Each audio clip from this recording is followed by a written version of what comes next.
Good morning, good afternoon, good evening, folks. Welcome to SKTV. Welcome to SKTV Live.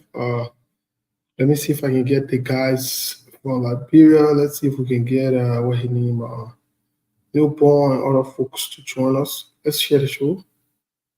Let's share the show. Let's share the show.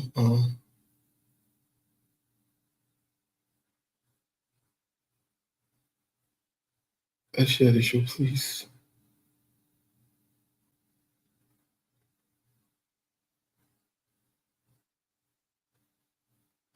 Let's share the show. Newborn, Newborn. I don't know what kind of thing you come with again. What's going on? Yeah, I see what Gogu. Face the thing the feedback. I'll come in 1 minute. All right, so let me see. Let me go. Yeah, so folks, let's share the show. Mm-hmm. Anything tutorial. Liberia.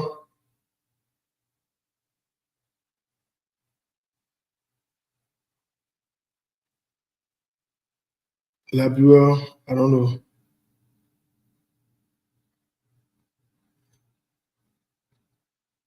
Liberia, I just don't know. I don't know how to say, but I just don't know. That's all I will say. I just don't know.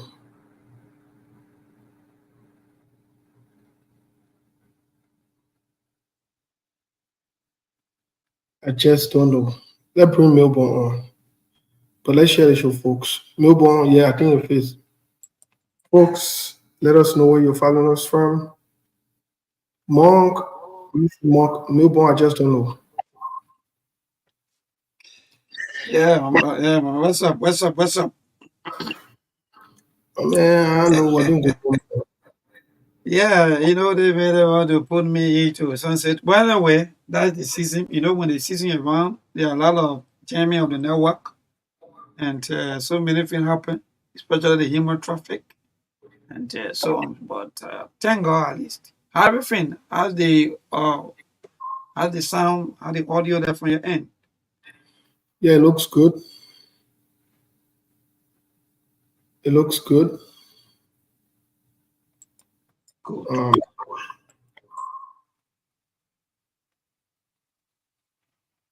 Folks, let's share the show, please. I don't even know what's going on. Yes, so please share the show, like, comment, and share. That's the only way that at least before you even have your seat, we want to give all of you seats, but before you have your seat, we want you to share, like, and comment so that other people can also follow the show. Please, we are appealing to all of you, and that's the way to go. Yes. Melbourne, I don't know, but let them share the show. Okay. But anyway, what's been going on? Because I've been on social media, I've been reading, I've been seeing things. So I don't know what's going on. But Melbourne, bring us to speed. Let me take a quick break. I'll be back in 1 minute, in the next few minutes. Bring us to speed, All please. right. We're in the country.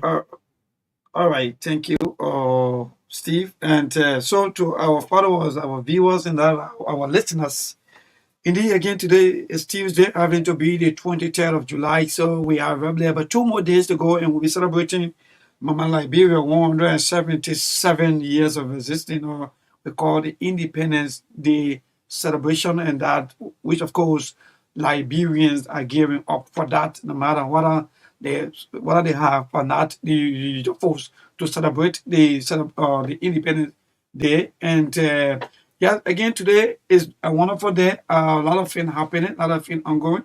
But I don't know. But we just want you to share a little bit, at least maybe now few of our viewers, so that we can be able to chip in with some of the latest news. We don't want people coming and say, "Oh, maybe we miss out this other one. So please share, like, and comment. That will be best for you, so that other two can also follow. As Steve in the back doing one or two adjustment at the back there. So please, we want you to share. And while you're sharing, also I will be giving you all of the happening back home, especially from the nation capital, where so many things are always happening. The heart of politics is right here in the nation capital. Liberians are always seen discussing politics back to back. And all of the governance, everything, all of the the structure or all the happening, like I said, always here in the nation capital, Monrovia. And so again, yes, so many things happening today. We witness, or in fact, yes, we witness the Liberian National Police inviting some former government officials for for some uh, stuff that happened sometime last 2 3 years ago, which of course we will also inform you about that also. Please, yes, then call me. We'll try to call. So indeed, again, today is Tuesday and it's a little bit cloudy out there. The weather is not really too good for our end here. So that tell you that we are staying into the rainy season, and the rain or the weather is dark. There are places where maybe there's rainfall in some places, but again, from where we are, there's no rain for now, but the cloud is a little bit dark. So indeed, so quickly, let me just bring you to speed some of the latest news before we go to some of the news that have been uh, throughout the week up to date. So again, today the Liberian National Police summons persons of interest in Emmanuel Batam Nistra's death. The Liberian National Police (NNP) has invited the following individuals for questioning in connection with the death of Emmanuel Batam Nistra Samuel. Those people who were invited are Samuel Twe, former finance minister; Honorable B.T. Trawe, Senator of Riverside County; Wilhelmina Jala, former health minister; and Mr. Trocon Williams. Also, these are people that were invited today by the NMP today for the death of the former director of the Internal Audit Agency, which, of course, according to information, his body was found there at his 72nd Boulevard residence on October 10, 2020. So, again, to that reply, also, the former finance minister, Honorable Samuel Tuel, also they replied to that. And according to his reply, let me go there quickly before we bring some of the news also that are going on right here in Liberia. And he said, we welcome police investigation on a new government to independently re-establish facts in a death of our dear friend and brother, Batin Yiswa, among other deaths that were politically weaponized. So on last Friday, according to him, on last Friday, I received a call from my brother, Councillor Norris, who informed me that the police was interested in speaking with persons who were either friends with Batin, who may have been ups with him on the evening prior to his tragic incident seen at his house, or who may have visited the JFK Memorial Hospital where he had been taken. Norris stated he had already spoken with the police and encouraged me to do the same. So, according to the former finance minister, he said, yes, indeed, he was informed ahead of time, and today they were called on today for questioning of a statement according to him. So these are some of the latest coming out of our corridor or of our news as we go. Yes, so so far, again, Liberia government, they are all gearing up for July 26th celebration, but there are some mixed reactions to that also when it comes to this Independence Day celebration. Mind you, this celebration is the first celebration of the rescue train, but there are a lot of mixed reactions to that as to how things are going. People are saying that things are difficult and there's no way easily that people could easily afford getting anything that they want, especially to celebrate the Independence Day. So others are also are frustrated with the way things are going. Again, as we go along with all of these happening back home, and so so far, apart from that, let me go straight into our judicial news because we've been hearing a lot of news also coming from the Temple of Justice, also about the Chief Justice may likely shut down the Supreme Court due to low budget, no, in fact, she said low funding. So, according to the information that we got from our judicial reporter, the Chief Justice may likely shut down the Supreme Court. Again, we are still moving on with that news, and people are still giving their own mixed reactions also to that as to what's going on.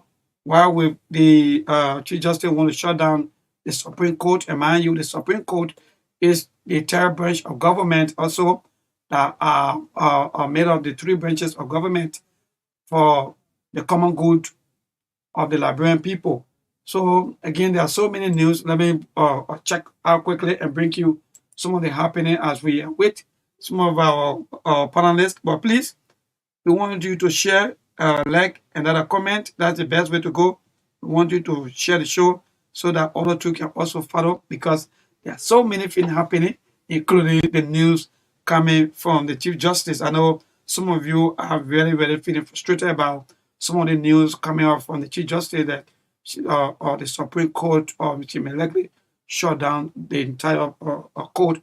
And mind you, when the court is shut down, that means another branch of government will be shutting down, and maybe some of the things that we all because may not likely work, and no branch can be shut down while the other branch is working. So again, let me go to some of the latest news or some of the news that have been making airway throughout the time police for the Yaka Koruba. Also today, the Liberian National Police, yet indeed today we witnessed where they were having a major press conference and in responding to some of the allegations, even though I'm still following that, but because of the show, I had to leave some of my business activities to come on. So Liberian National Police denies Representative Koluba's allegation with few claims of raiding lawmakers' base. And Honorable Yeke Koluba homes, according to him, was raided by the Liberian National Police for reason best known to them, according to him. But according to the police also, the police are saying no, we are not aware of that. In fact, that information is false and uh, uh, it is not true. So now we are still waiting again whether Cordoba going to respond. If so, we are still waiting. Then another one, Liberia to get second law school in 70 years as renowned lawyers launch school of law for first degree programs. So we are praying for that. Liberia to get second law school in 70 years as renowned lawyers launch school of law for first degree holder. So please, if you're just joining us, we want you to share, comment, and yes, share, like, and comment. Look, we in a season week. Some of you will talk, so we'll start recognizing most of you, our followers. Indeed, that's the best thing to do. Yes, we will recognize all of you, my friend. More about say, yes, indeed, you want to see my eyes. So don't worry, bro. The eyes, look, this shit's going to leave on my face like this. I'm wearing the goggle. As long my dick put away his goggle for me, I'll wear my goggle because I know, yeah, because we in the 26th week. Entire week right now is 26th week. It's called either you get it. If you don't get it, then you forget it. So we got to do everything to get it before we forget it. So still, all of you, let me see who are there. Yes, property Tama Kole Flomo. Yes, indeed, good evening to you. Let me see my brother Kennedy. Yes, Kennedy Kohura. I hope that name is correct. He said, time, everyone is me, bam. Yeah, today, I am a me, bam, and go. Let me tell you, I'm not taking it off until the 22nd pass. Because they go 22 right now. Yeah, actually. So let me see something happening. I know you are enjoying all of the happening back home and you following. Please share the show so that other two can also be informed as to what's going on. We're going to read some of the response also from some pundits. Mind you, there are some mixed reaction to the call by the Liberian National Police as to get some information from some government officials. There was some reaction today. People were celebrating. Some Liberians were saying, yes, indeed, justice is coming. Others are saying, no, we got to wait and see because there are so many things that have been happening even prior to the rescue government taking over. So other Liberians are also saying, I hope and pray that some of these things that happened during the election time will be looked at, because mind you, if you want to investigate things, I think these things should be docketed, or maybe should be also on the plate, at least so that you can also investigate some of the incidents that happened during the election period. So Liberians are giving their own views when it comes to what happened on today between the Liberian National Police and that of the former government officials. So let me go quickly to one person also who hailed from the opposition, black also, and he gave his own analysis or his own thought on the incident today about what happened between the Liberian National Police and those former government officials that were called on for inquiry or for statements. So according to Honorable Akaros Moses Gray, he said Police Inspector General Gregory Kuma and his big brother Baron Mampi are in the photos. Inspector General Gregory Kuma, I am personally excited that you have you are reopening the case involving the death of a brother and friend, Emmanuel Patton Yeswa. This is a public welcoming and development, but I do have some general concerns. You reopen this investigation by inviting former CSA Director General James Thompson, who came with his lawyer, made a statement, but this was never made public. Interesting. I don't know, thank you that my brother is back. Steve, you want to go to Honorable Akara Moses' grave or thought, or maybe some of his own session about what happened on today? Well, we'll get into that. Like I said, there's a lot of things going on. And Milborn, thank you. I had to take care of something here. But thank you so much for keeping it on. Very interesting things are happening. I see some of my people from Lofa are following. Alpha Mohammed Kaba is following us from Kola Home District, Lofa Kante. Happy pre-26 to you. And then also Tiger. Is that Kwekwe Miller or Kwekwe Miller? Kwekwe Miller, yeah, Tiger Kwekwe Miller. From Zozo City. Well, my Lofa Kante people, they follow you. I don't know who's in the news, but we yet. Eleanor Davis watching us from Atlanta, Georgia. Milborn. Sorry, folks, if we don't call your name today, but we're very sorry. I'm laughing because the way the show was starting, the show was started, but it will get noisy. I know that for a fact. Folks, let's share the show. Jay Bayoga Joe is following us from Iowa. Jan Payball is following from New Jersey. Jimmy Dennis is following us from Paris, France. Foma Toure, Mr. Vogt, is following us from Columbus, Ohio. Umetro Mensa. Umetro Kranga changed her name to Mensa. She married. Congratulations again. Watching us from Minnesota. If you're not telling you, we're not even recognizing you. That means you're not following instructions, not important. James David is watching us from Willowboro, New Jersey. Deployed to get a Gossip Wawa. Tavis Pashu, Pennsylvania, USA. Elijah K. Colley is following from Kakata City, Magibi County. You know, Melbourne, I'm a city there. I play our Bong. You know, so that my time there. I know that whole terrain. Don't even check. You don't even believe it. I know that whole terrain. I understand what time it is in that terrain. But let's move on. Mustafa Balo is following River Cess.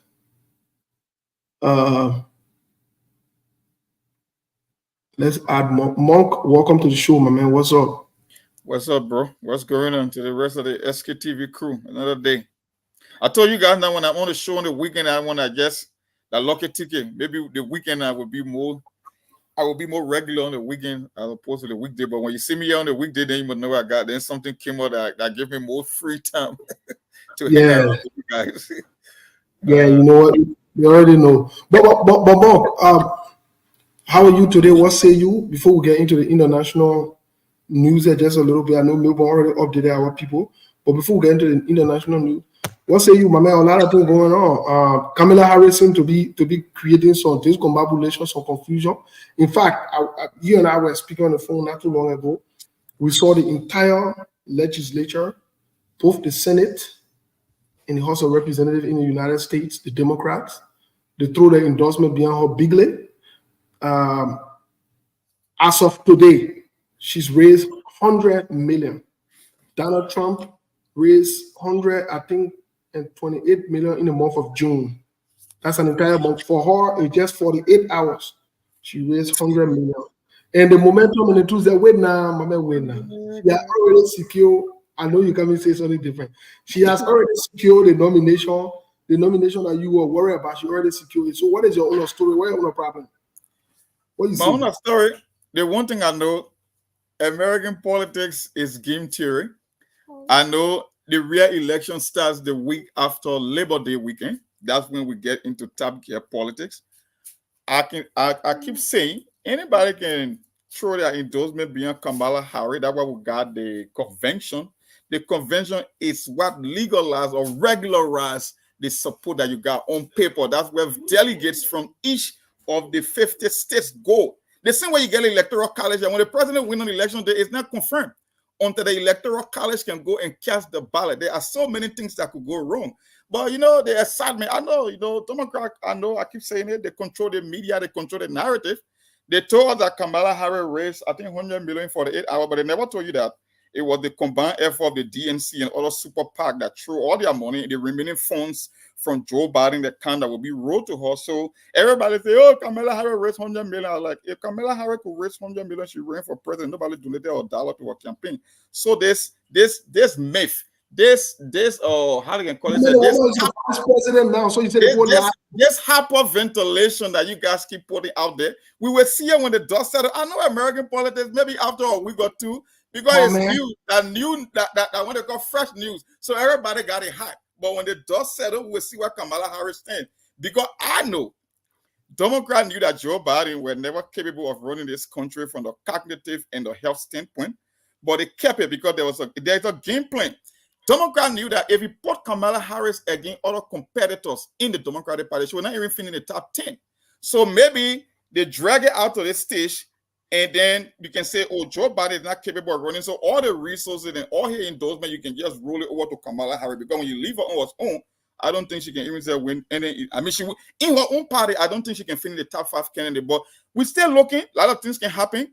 And there are some states that got rules on the book that say the delegate from this state based on the deadline, you cannot give it. They cannot be rolled over, except the president die or they invoke the 25th Amendment. So there are so many rules to let Kamala Harris against. So some of us, we get sitting by, we're drinking our coffee, we're watching this thing. Like I said, by the time we get to Labor Day weekend, when real prime time politics start, we will know where we stand. Until then, everything is showmanship. That's show business.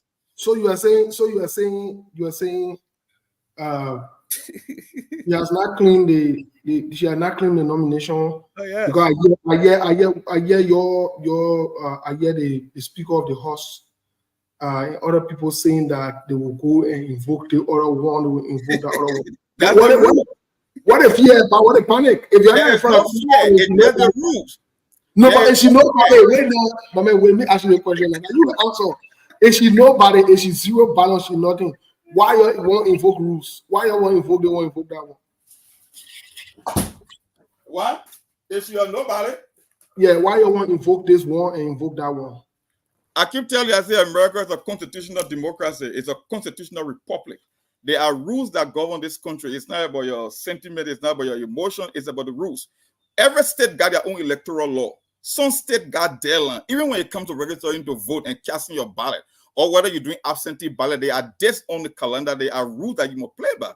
So even though they're endorsing her, like I said, but there are states on the calendar. Like North Carolina happens to be one of them. Florida, they got their land. That if you're telling the American people that Joe Biden is not capable of ruling or leading in this country, then he might as well do it. You cannot say you won't do it at the end of his administration, because if that is the case, then certain states that claim to be endorsing Kamala Harris, she will not get a delegate because they have exceeded the deadline. That's just the law.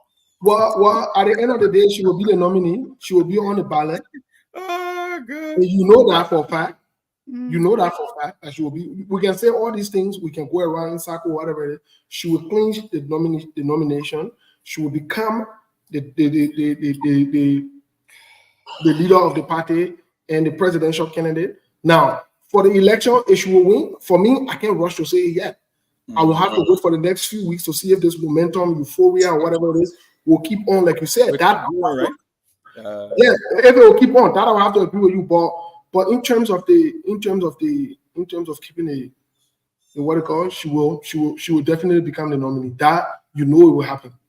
It does not matter at this point. It will happen. We're waiting to see. That's why I say when they validate it, when they go on the record and officially make her the nominee, then I know she will be facing Donald Trump. But until you can go to your convention, nothing is guaranteed. That's why I keep saying I didn't change my statement from yesterday. It's the same position I held. Well, she's going to the convention in August. Next month, she'll be going to the convention. She has, from what it seems like, she has the endorsement of the party and the support. But I agree with you also that until it is sealed at the convention, and once it's sealed at the convention, then, like you said, for me, I start the countdown after Labor Day. If this momentum and euphoria continues, then you know that. Then we know that she's the serious candidate. Yeah. Let me give you one typical example, right? I keep telling folks, if you just sit down and you just observe these people, right? You can remember in 2020, or 2016, right? You know, Democrats get something called a super delegate that constitute 20% of the delegated party inside all the lawmakers from all the various states. You know, in America, on the electoral map, California is the most popular state. They are the biggest state on the calendar. They carry the most delegate, and that is the base of the Democratic Party, right? That's a blue state, California. So when the race started getting tough between Hillary Clinton and Bernie Sanders argument was, I can better represent, I can beat Donald Trump in a general election. Hillary Clinton might be able to beat me in the primary, but she cannot win Trump in the general election. But at the time, the super delegate had already decided that they were going to carry Bernie Sanders. So you know what they did? When Bernie Sanders was campaigning in California, because California is the biggest piece of the puzzle on the electoral map in America. So they knew that Bernie Sanders was going to beat Hillary Clinton in California. And if Bernie Sanders had won California, it was going to change the narrative. So you know what they did on the eve of the California primary? All the super delegates went and gave Hillary Clinton a number to clinch the nomination. Even though it seemed like Bernie was going to beat her and they never wanted that. That's why I keep telling you, the people who they call the super delegates, they are the one that decide. When Kamala Harris goes to the convention in August and they cast their ballot and they seal it, then I know she the one will be beating Donald Trump in the presidential election. Until then, it's wide open. That's what I keep saying. Okay, we'll definitely look forward to that, but we can also say it is safe to say that at this moment, Kamala Harris has brought a new momentum and zeal to the Democratic Party, and it has made the Republican Party very uncomfortable. Donald Trump is on inch. He's loose. He's operating like a loose cannon now. He's just talking a bunch of freedom with confidence and cussing and fighting and being combative. And you can agree to that. Donald Trump is off the hook right now. He's unhinged. He's misbehaving. He's just talking about the foolishness with confidence. For people to even believe that Kamala Harris can threaten Donald Trump in America when Bill Clinton or Barack Obama and Joe Biden, and you telling me that Kamala Harris is the one that can change the dynamics in the American party to beat Trump in the general election? We're not going anywhere. Yeah, Kamala Harris has a very good and strong record. But not only that, Donald Trump even endorsed Kamala Harris. Ain't he said all money before? Donald Trump gave money to almost every politician in America. From Hillary Clinton to Chuck Schumer to Kristen Gillibrand to Kamala Harris when she ran for the Attorney General job in California. You having a businessman that got businesses all over the for re-election. He gave money to everybody, including her children. For her re-election bid. So that means he trusts her leadership, he trusts her ability, and so forth. That's a co-sign. No, from a business standpoint, when business make America, they get a favor. That's it. So why you say that? So why you say about Hillary Clinton that Donald Trump gave money to instead bid on the general election? Why change? What do you mean? Donald Trump going to be there to Hillary Clinton became 2-term senator for New York, and right. Trump going to be there to watch a campaign, and he still made on the general election and beat us. So why he says? Yeah, but it does not mean that he didn't believe in her leadership, though. That's what I'm saying. That's what I'm saying. That's my point too. My point is, you give money to somebody. No, business people are not just passing around just supporting any candidate. All got money from Donald Trump. So business people are not passing around just supporting any candidate. They support people who I tell you that business interest in America. When you get campaign contribution, you get tax deal. Well, Kamala Harris will not give you tax break. Kamala Harris will not give you tax break. She's the Attorney General at the time for the state of California. You know that. She was not giving tax break. No, you are not giving tax break, but there are certain kickbacks that businesses will get when they make contribution, and you know that. No. I disagree with you. The Attorney General's role is not to pass around and get tax break. But anyway, we can discuss that another time. Because this is a conversation. But like I said, Donald Trump is in a situation he can't handle. All right. He is confused. He's unhinged. I see that one neighbor wore shares today because the shame on his face. He's in shares today, adding like doing something serious, but not doing nothing serious. They got the shade now. And I already talking trash here about the Democrat. They got the shade. Democrat ready for you now. No, so Steve, let me tell you, me I know. SCDC was in gear. What happened? So forget about nothing. Yeah. Waiting for Steve. Waiting for CDC that joke. SCDC was in gear. And you were here. In fact, CDC political leader is a joke. No, another issue. It's not about gear. But John Greer is a joke. Let's be honest. Okay. John Greer is a joke. And we'll talk about part of the reason that makes him a joke and not a serious-minded leader. We'll talk about it today. Okay. So you can compare. So we're talking about. So enjoy your shares.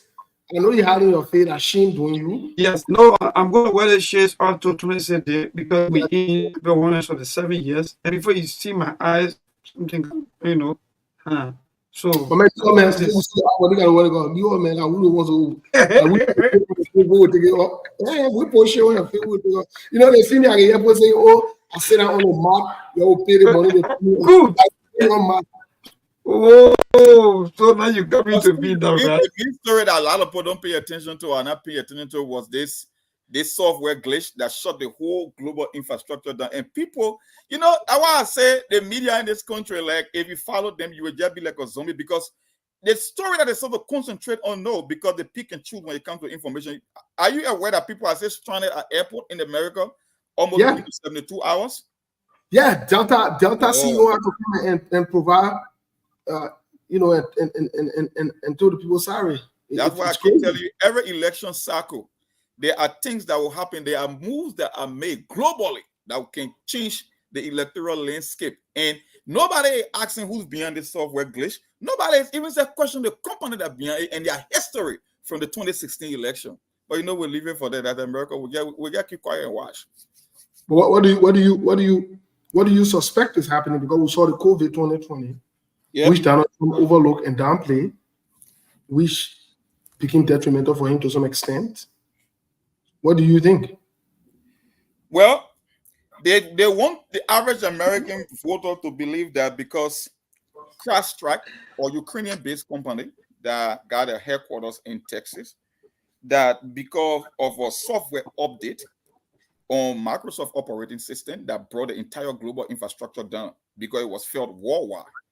And I know from the technical standpoint, my undergraduate degree, and I work in IT before I transferred to data, I know there is no way in the world that a software update can bring a global infrastructure down. Not Right. even on several levels. So I know that is a lie. But that is the news every American buying into, because I know the reason you do a software update to fix your security patches, to get good, to bring down your cost, to make your internet or your computer speed much faster, to improve the functionality. I don't know about a software update bringing down an entire global system down from banks to gas station to airport. No, that's a lie. And the company that is behind this whole thing, they call them CrowdStrike. This was the same company that the DNC invited to conduct an investigation that their server were hacked by the Russians in 2016. It was the same company that forced Trump at the time to make a phone call to Zelensky that opened the impeachment proceeding. But like I said, the vast majority of the country, they could care less about the company that is involved. All they know, software update. Like, no. Take a step back and know who's behind the software update, their history from the previous election, and why the entire global IT structure came down 3 days ago. So that's it. I'm not here to talk too much. We steady observe. That's why I said that election time. So whether it's Iran calling for an assassination attempt, whether it's the global infrastructure coming down, I know in this country, one party is noted for instigating an event that can have impact on an election, and you got more to see. It will be worse than what you have seen in previous election. That's my take. Well, let me agree with you, not from a conspiracy standpoint, but just from a factual standpoint. It didn't make sense to me myself. When I heard that, this software update impacting the airline industry, the banking industry, everything, yeah. But yet and still, it's not impacting the healthcare industry, right? Mm-hmm. Everybody using Microsoft. Right, it's not impacting the electric, even the water. Yeah. Why is it that only airlines and so I got a little confused, but like you said, they just checking over here and letting it pass. Normally the media will say, let's do a bigger investigation. No, they're not going to do a deep dive on that. Yeah, they're not delving into this. And again, it's concerning because we're around elections time or whatever. But what you're saying, makes a lot of sense. And in other news, also, the Secret Service boss lady just stepped down. And part of the reason, too, also yesterday on the Hill, on Capitol Hill, we saw bipartisan approach. Let me say this. And to be honest with you, Monk, politics aside, I like the fact that the Americans prioritize the security and the safety to some extent. Someone could argue and say, but it was Donald Trump. It didn't matter. They called for her to resign because she did not do her job. And guess what? In less than 24 hours, she resigned. That's what professional people do. Certain lawmakers call for her to resign because she didn't do her job. When we come on the radio and say Joseph Boaga should resign, they say, we want to subvert the government or whatever it is. Joseph Boaga is old. Joseph Boaga don't know what's going on for the most part. Joseph Boaga is a liar. Joseph Boaga is a crook. What Uzo say? Uzo say he should stay there? I'm supposed to be endorsing Joseph Boaga and say Joseph Boaga should stay as president? No. In no serious-minded, we just saw it with Joe Biden. In no serious-minded country, in the 21st century, citizens will shut up and not call for Joseph Boaga to step down. Joseph Boaga gave all his responsibility. He outsourced his responsibility. Like Yombly and Delon and Boy there running the country. How can that be serious? Grace be there. That's the people they voted for. So this is a conflict of interest. This is problematic. And that's why the country is going the way it's going. But Monk, I don't know what you have to say. Let's bring in Lawrence real quick. Go ahead, Monk.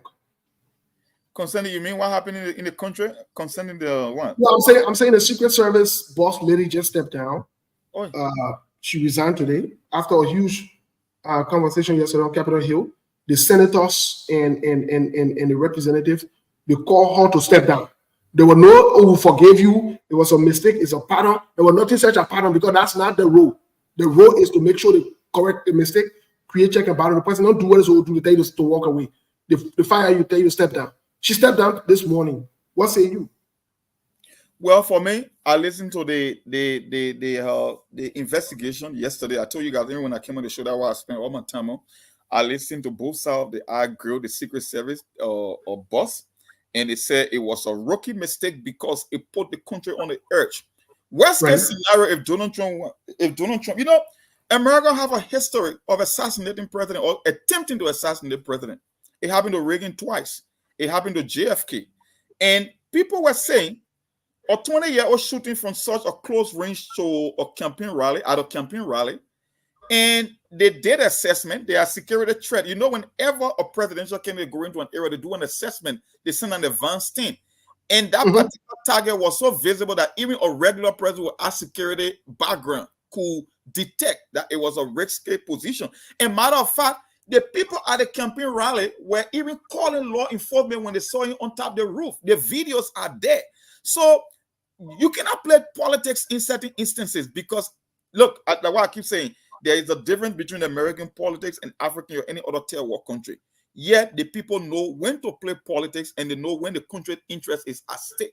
That's the difference. Yeah, they will tell you, oh, Republican or Democrat, but there are uncertain things that they form a bipartisan consensus because they know it's beyond politics. And in Africa, we have not reached that level yet. That's why I say we don't practice your so-called democracy in Africa because it's a whole different platform. It's a whole different ball game. And people were calling for what it is, whether you're Republican or Democrat. Think about if an assassination attempt where, I mean, you have conducted the same thing against a Joe Biden. You know what? You know what it would mean? Or Barack Obama? But no, you know, the consensus, Donald Trump, he posed a risk to our democracy. So some people come with conspiracy, you know, it's also kidding because he believes in gun right and all the things, AR-15, you know, you will know. At the end of the day, the typical lawmakers who are elected, they know it's not politics, it's beyond politics because it will have pushed the country into a tailspin, how the worst case scenario are happening. You know the others are going to rise up. So thank God it didn't happen, but then the woman who was responsible for that job, thank God she's out because she put the entire country at risk. So they did the best thing in favor of the country and not politics. And you said it right. It's bigger than politics, and thank God it never happened. Simple. Yeah, Lawrence, welcome to the show. How are you, my man? How everything? I'm okay. Well, thank you, Steve. I'm okay this evening. We are grateful to be here at this time, even though we are in a rainy season, but we're still making it. We're trying to face things here. So far, so good. Nothing much activity is ongoing in Bong County, especially at this end. So we're still trying to see as the weather tomorrow. We're going to get another information as it unfolds. Okay, so nothing new for today, right? Yeah. Okay, well, folks, in as much as I didn't want to speak about it ahead of time, no, that feedback is so bad, so terrible. In as much as I didn't want to speak about it ahead of time, we're working on Sunday, 2 days ago, we told you guys that the whole Elon Musk thing from the Unity Party and Joseph Boakai and Sarah Besley. We told you guys that something was not just right about it. It didn't make any sense. We're working with one of our confidants. We want to verify and corroborate the audio or whatever it is, that there seemed to be a response from Elon Musk. Again, it is alleged that there is a response from Elon Musk denouncing this foolishness and this lie. But we're working on seeing if we can put our hand on that audio. If we do, we'll definitely play it to the public. We told the Unity Party and Joseph Boakai that we want to be clear on something. Liberia, our country, that thing what CDC did, that thing what Ellen did to a year, it will not work again. Though picking here used to be on radio where you can get small money into the kind of sing your son and talk funny thing. We don't roll like that. No, we don't roll like that. We will hold you accountable at all levels, especially when you decide to lie. The day you say the truth, we'll not counter check it, we'll not go low behind it. So we know something like you're saying a lie, we will go deeper than your thing. And if your thing will not forget about the yellow machine story that lie, we'll not forget about it. We'll be revisiting the yellow machine story. We will go. Honestly, we don't lead with God and just forget it. We don't forget it. We're not leading with God because God not get interest in foolishness. So we are working on some things. We will expose you all to the court. Just so you know, We expose the information level in Labrampo what they want to do. And our role. Our role is to tell Labrampo what's going on. They choose what to do. So Monk, I don't know how to term this, or I don't know how to call this, but the Unity Party, for me, me, I can support it when it good. When it bad, I tell you straight up. The Unity Party is making a move again, apart from the audit that I support. The Unity Party is calling Samuel Twe, Bill Trawe, the Minister of Health, and other people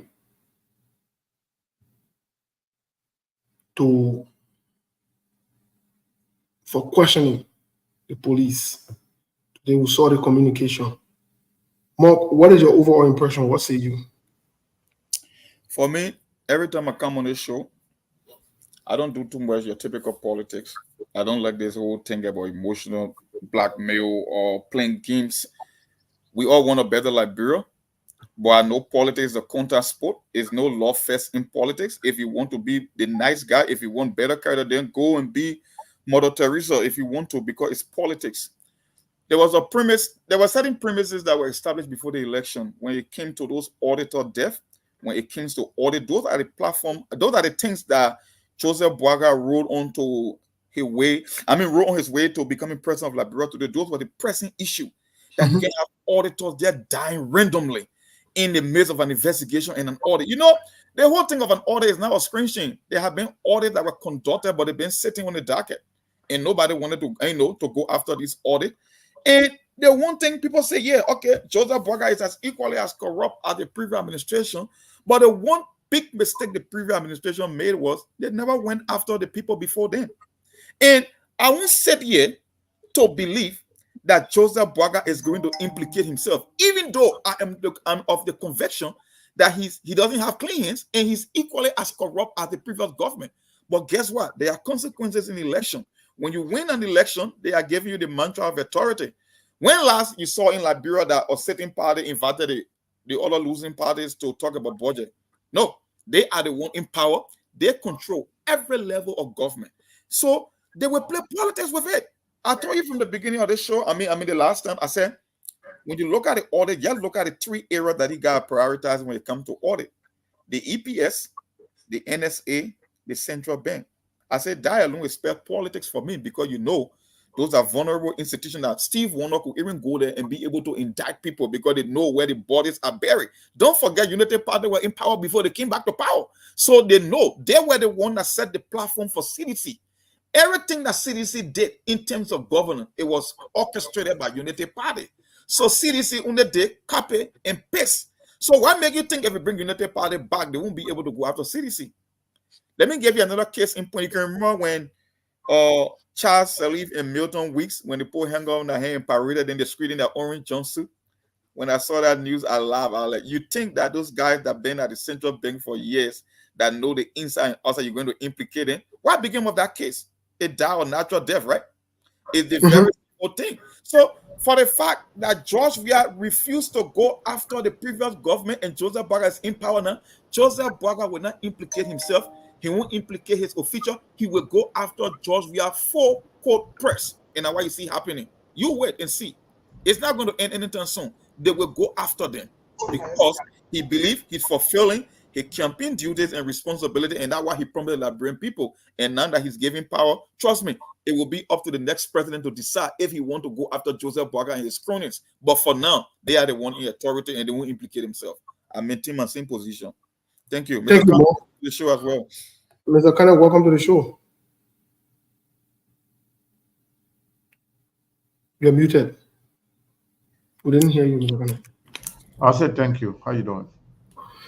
Oh, welcome. I'm doing very well. We woke up to, I'm not sure if you've been following the conversation, but we woke up to some different international news that we delved into earlier. But from a local standpoint, the current government, the police, Joseph Boaga administration is calling on a couple of people from past government, the Minister of Finance, Bill Twawe, the current sitting senator, Wilmina Jala, Samuel Tue, to get statements from them as part of their investigative process to ensure they, quote unquote, uncover the truth as to what happened to Baten Yenswa. I mean, they're starting from Baten Yenswa. I don't know if they're going to go to the auditors, the 7 missing boys, the 3 missing boys. I mean, I'm not sure all those places, but at least that's what they're. What is your reaction? What say you? Congratulations to Joseph Walker. That's a good thing. I mean, anything that has to do with justice, anything that has to do with doing the right thing is welcoming. But my only concern is let Joseph Walker and people stop stealing. That's all. As long as they're not stealing, they were elected to do a piece of job, and they can decide what to do and how they want to run their government. And it is within it is within their responsibility to investigate anything or to take any action or to, as long as they are not going, above their limitation, because some cases are with some statute of limitation, some are not. So it is within our purview as to where they want to start. So it is a good thing. That's why it's important when you take leadership, you do what is right. You start by making sure that you set a record straight with the past government before you start to do anything. George Weah should have done it. He didn't do it. Now, Joseph Nima Boakai government trying to investigate. My only problem with them is you don't wait to steal enough before you start, to carry on any sort of investigation in terms of financial mismanagement or other stuff. But anything that got to do with human life, I would just ask them that they should not just limit it to, a particular case or cases. Let it go across the board. As long as it's within the statute of limitation, they should not stop anything. Let it go for everybody and investigate. Human life is very important. It could be your family. So let them go ahead. That's a welcoming news. I support it 100%. Thank you, Mr. Kane.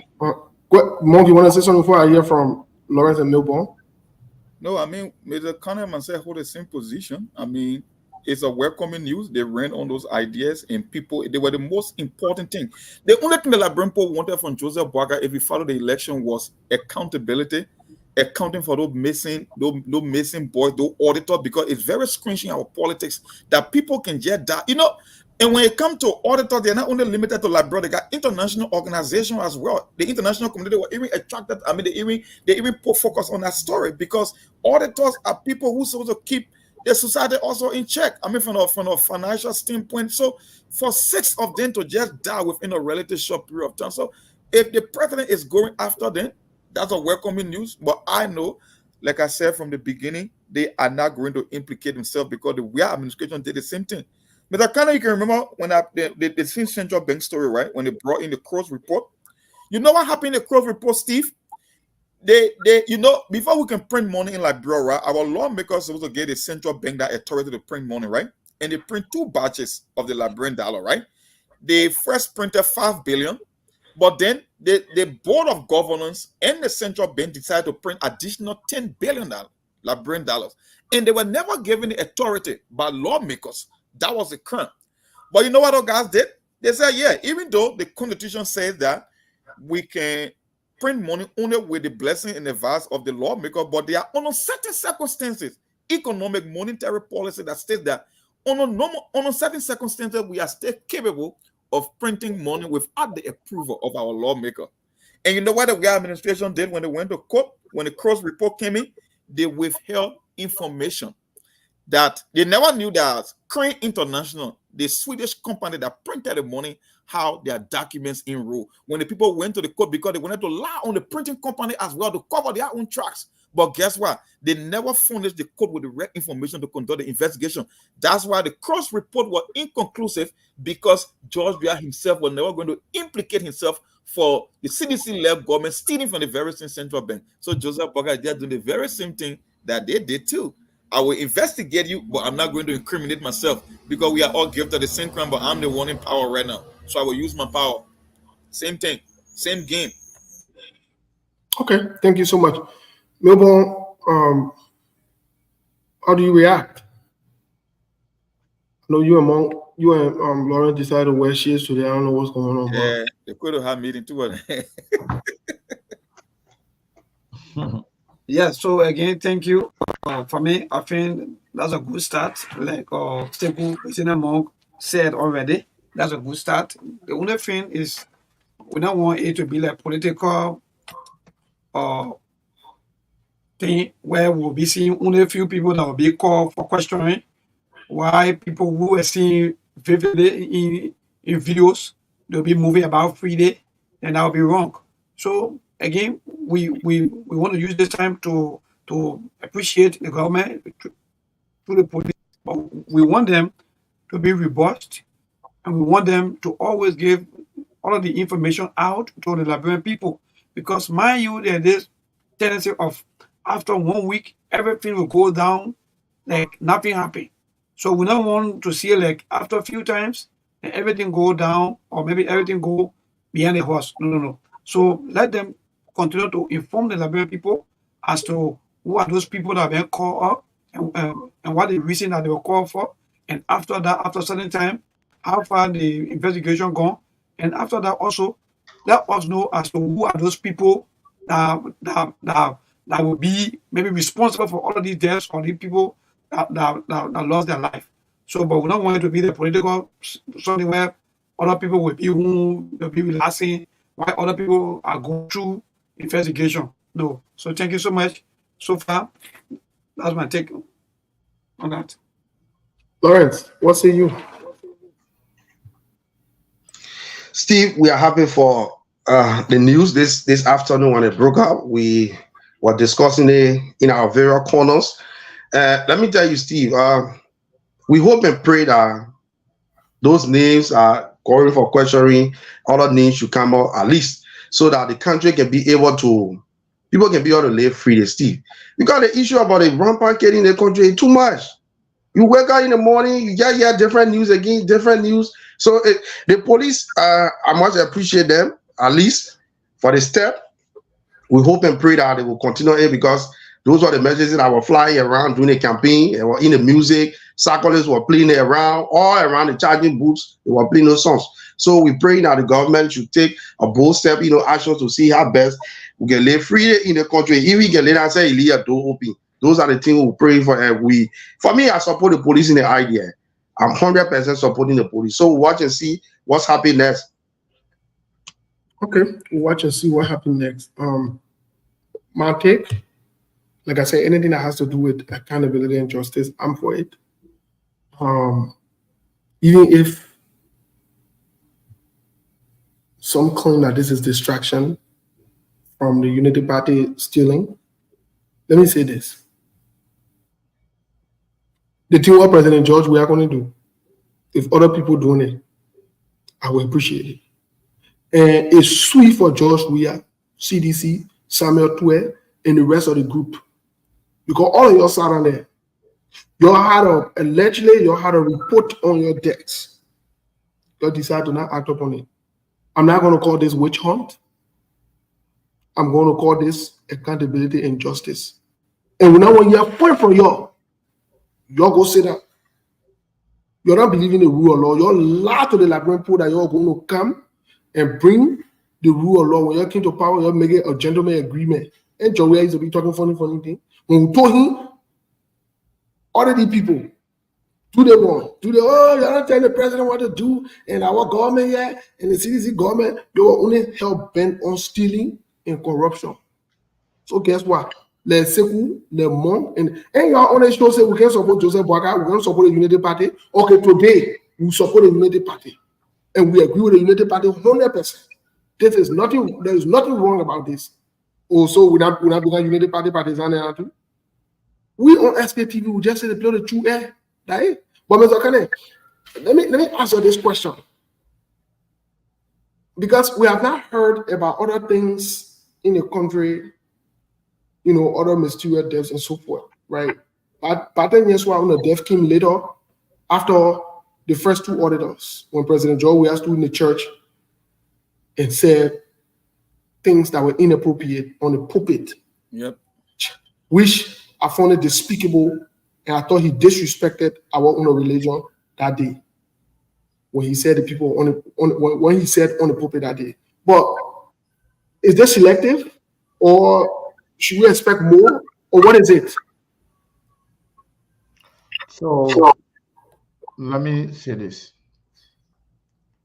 Whatever is going on, if somebody believe that this is a distraction, you are right. If you believe this is justice, pursuit of justice, you are right. However you put it, you are within your right to think the way you want to think. But we can still be honest, agree with Joseph Boakai government for doing what is right, and at the same time, hold them accountable on other issues. That's how it works. It doesn't mean we are not a bunch of followers, praise singers that will just fall for everything and follow the government simply because you say one good thing about the government, then everything else about the government should be good. And not because government engaged in some bad stuff doesn't mean everything is bad. The other one here, a good thing. Let it continue to do it. And Steve, when it comes to being selective, when you elect somebody to be your leader, you're giving them the responsibility to make decisions on your behalf. If the decision goes wrong, then you can reject it.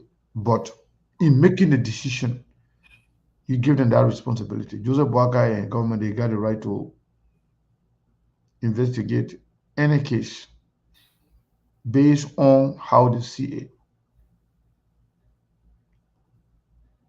I'm just saying, we will talk about that. We'll put that one behind all and we'll move to another topic every day, every time.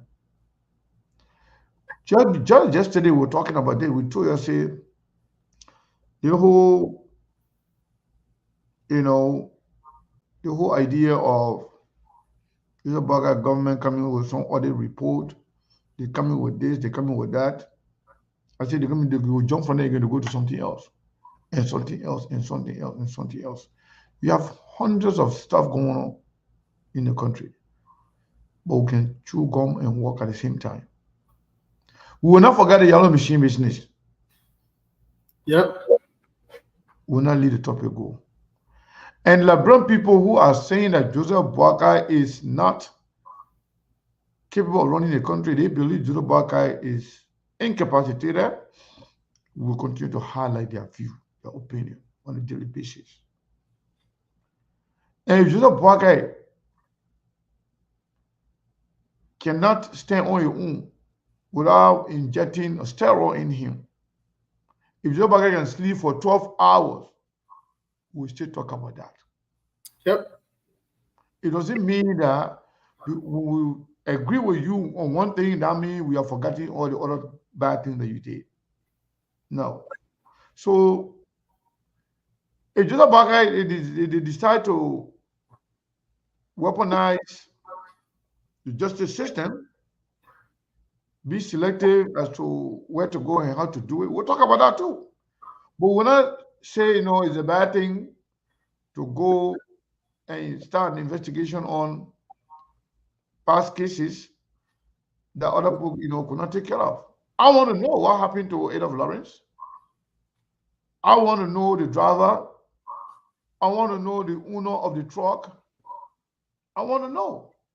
I also want to know the 3 dead bodies that were taken to see Moses when the guys at the funeral home said they don't even know the people, I want to know who took them there. I want to know when Jefferson Koji was accused of killing somebody in District 13 during that election. I want to know. If you ask me, even if they can go as far as, I want to know who killed, what's his name? That guy on the beach. You just slipped my mind. Harris Grieve. Harris Grieve. I want to know. And we're talking about justice, then we're talking about accountability, and we're talking about war crime code. Those things are not war crime, but those are crime, the heinous crime. Human life is important to me more than anything else. So we want to know. But the thing about it, if you want to be taken seriously, don't distract us. Don't just do it just because you want to distract us. Because we're not going to be distracted. Some will be distracted. If you bring it, we'll talk about it. If that good thing, we'll say that good thing, we'll praise you for it. But it doesn't mean that you will not go back and do the right thing. Stop the stealing. In fact, we got some breaking news here to share with you. And not to distract you from the conversation, Steve, but just to drop it a little bit. Maybe we can think about it and discuss it tomorrow. Joseph Mwakai is going to leave the country, and it's going to take a long time. He's going to be out of the country for a very long time. The fight that is going on right now to stop Jeremiah Kun. You know, Yaka saw something yesterday. You know, when we hear things, we like to go back, to dig deeper. Right. Sometimes Yaka can just throw in, a hint. So we went back. Joseph Nima Bwagai, remember the last time when he came to America, we talked about how he's supposed to do triple bypass surgery. Yeah, and they insulted and said Allah. Talk about it, they insulted us. And we told you guys that first when they wanted to do it, because of the importance of the election, the people then told him, say, don't do it. We even reported on SKTV here that they intended to say that Joseph Boga that guy emergency problem, to take him to hospital to do the thing. But because of the crowd from the people, because of the way we expose what was going on behind the scene, and because of the cost, they told Joseph Boga, Papa, you can't win the election. After the election, form your government. You will be taken to America as president. You will get presidential treatment, and your treatment will be at the expense of Liberia. You're going to get VIP treatment. We said it on the show. Now that time is coming. Now, Joseph Boga leaving the country is not going to be like going to go for 2-3 weeks. This is going to take time. It could take 3, 4, 6 months. So now they are arguing among themselves who to be in charge.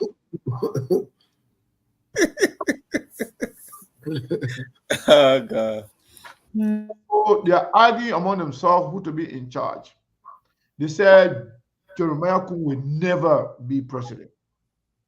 In fact, they said if Joseph Boga died today, God forbid, Jeremiah Kun will not be president. So there are more meat on the bone that I've said here, but maybe later on when we talk, then we can give more detail about it.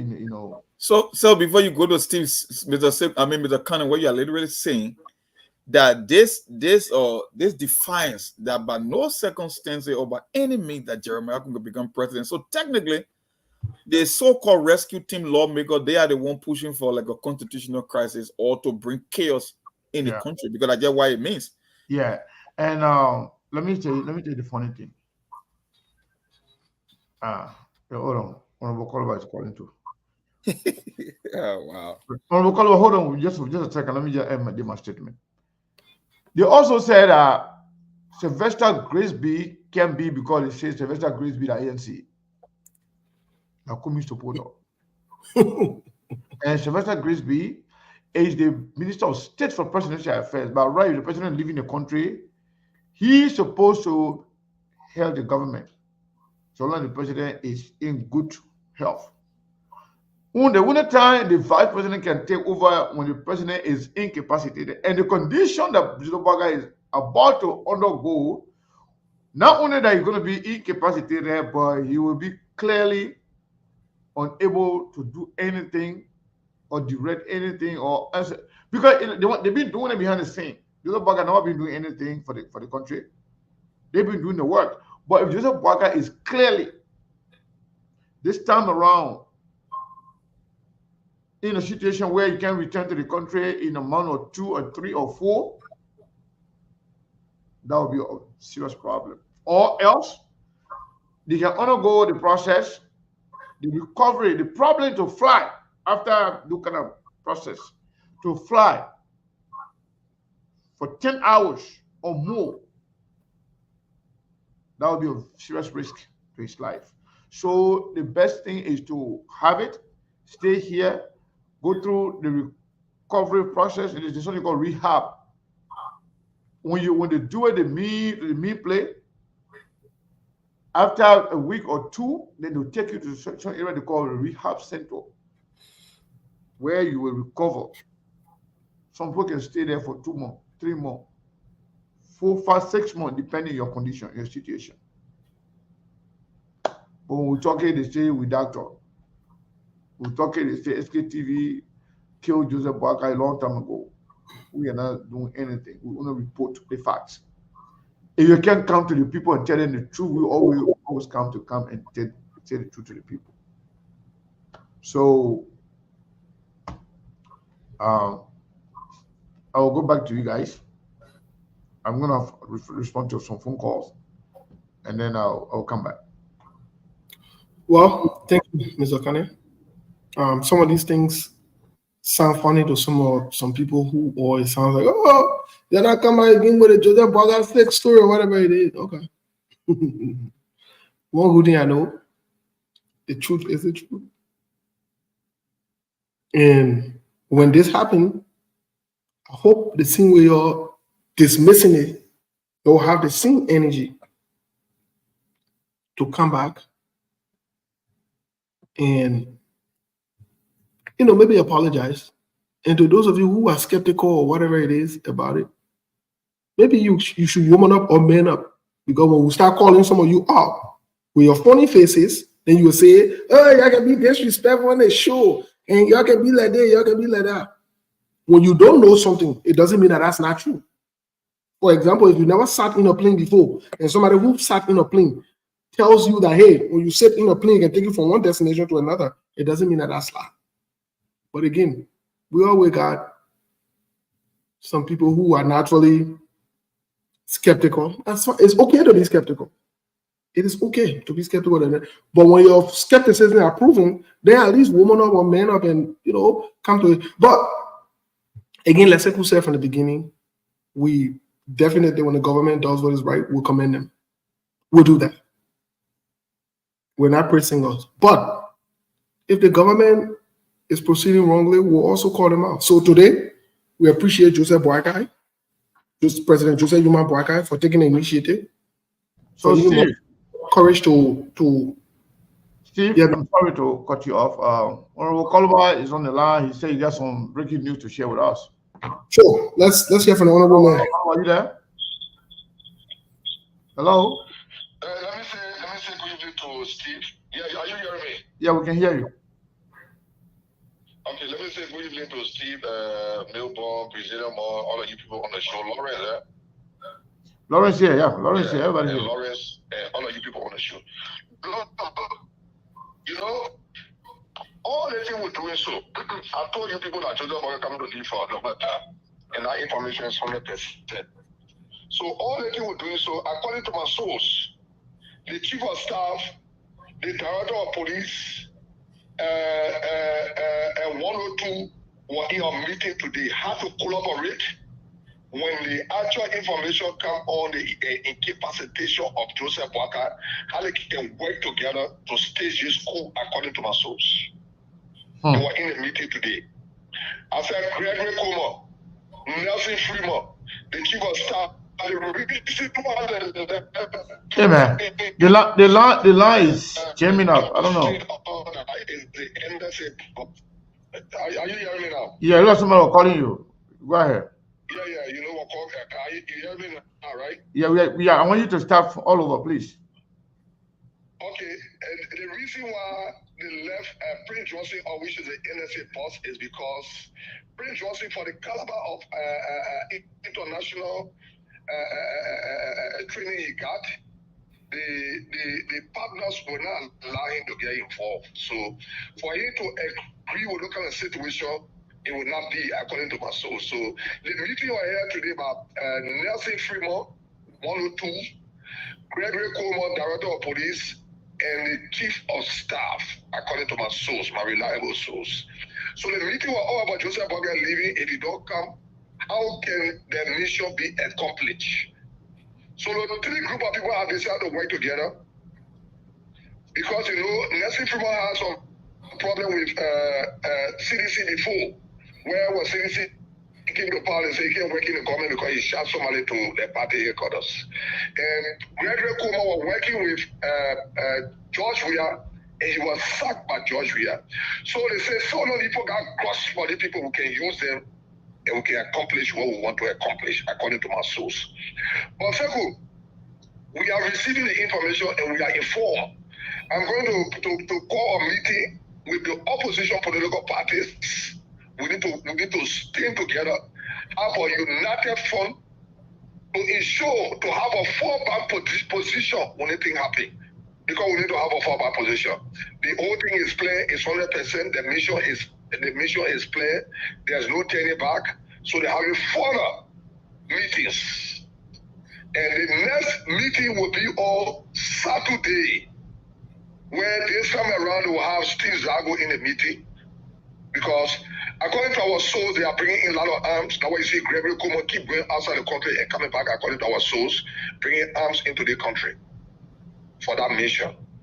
So we are going to call a meeting with the oppositions, study theirs, and know what next will be our fallback position, what will be our next plan. Because the information is reliable, the mission is going as planned, and Joseph Boga will be living for the longest. I said it to you yesterday. I don't care what you do. My information is reliable. Don't waste your time. So, Honorable Kolba, when you talk about it yesterday, we try to dig deeper, and I made some phone calls, and after those phone calls, I think you're one of those two that received call from me. Mm-hmm. Okay. I was doing that to collaborate a lot of different information I got yesterday. So SKTV is aware of the fact that Joseph Boakai, we confirmed the fact Joseph Boakai is going to be leaving Liberia. And he's going to be coming to America. So if Joseph Boakai leave and it is established that Joseph Boakai... Let me speak to my source. I will call you back. All right, call me back. So the question I'm trying to ask Joseph Boakai is that if it becomes apparent that Joseph Boakai is no longer, able to run the country, we still don't get, the House of Representatives to say, what, the man is incapacitated, they can Sonny. No, Mr. Kane. Military coup d'etat. In this context, you're 100% right. You would think that would be the right thing that would be done. But guess what? The House of Representatives is not able to stand up to do that because they themselves, they're compromised. They're afraid. They're scared. Fanatic Kofa, the perfect time for them to do this. That the perfect time for this to happen. But again, like we said yesterday on the show, and we stand by our position, everything Joseph Boakai put in sport or that naturally. Yeah. That you record. Unfortunately. And you know what? It is very, very sweet for Liberia. You look for it. It's sweet for you look for it. We told you. You say you're not listening. I want a papa to go and stay there for 3 years. Although it says yes. What concern me? Now what for them for now? What do we agree? What do So, you know, like I said earlier, I didn't want to actually divert you guys from the conversation we were going on, but I got a lot going on behind the scene, a whole lot. Yesterday, let me tell you, when after you get appear on here, I told you guys that the show was part. When I say, you know, anytime I say show part, I'm not looking at the number. I'm looking at certain people, a caliber of people that were listening and following SKTV. So right after the show, we try to get to work. I had a lot of calls, and I went and called Yeke back to collaborate some of the information I was getting, because there were a lot of things that Yeke didn't say. We discovered a whole lot of stuff that Yeke did not talk about. In fact, maybe he was not aware of some of those things. We try to find out, to collaborate. And according to our sources, the fight between them is not easy. We were even informed as to some people who have already purchased home in Ghana, in Abidjan, where they're going to go. Just write this down. You will see it. Where they're going to run away to go and sit down there. The one day they're able to come to America, they're going to come. They're not going to worry about government business because they already got enough money.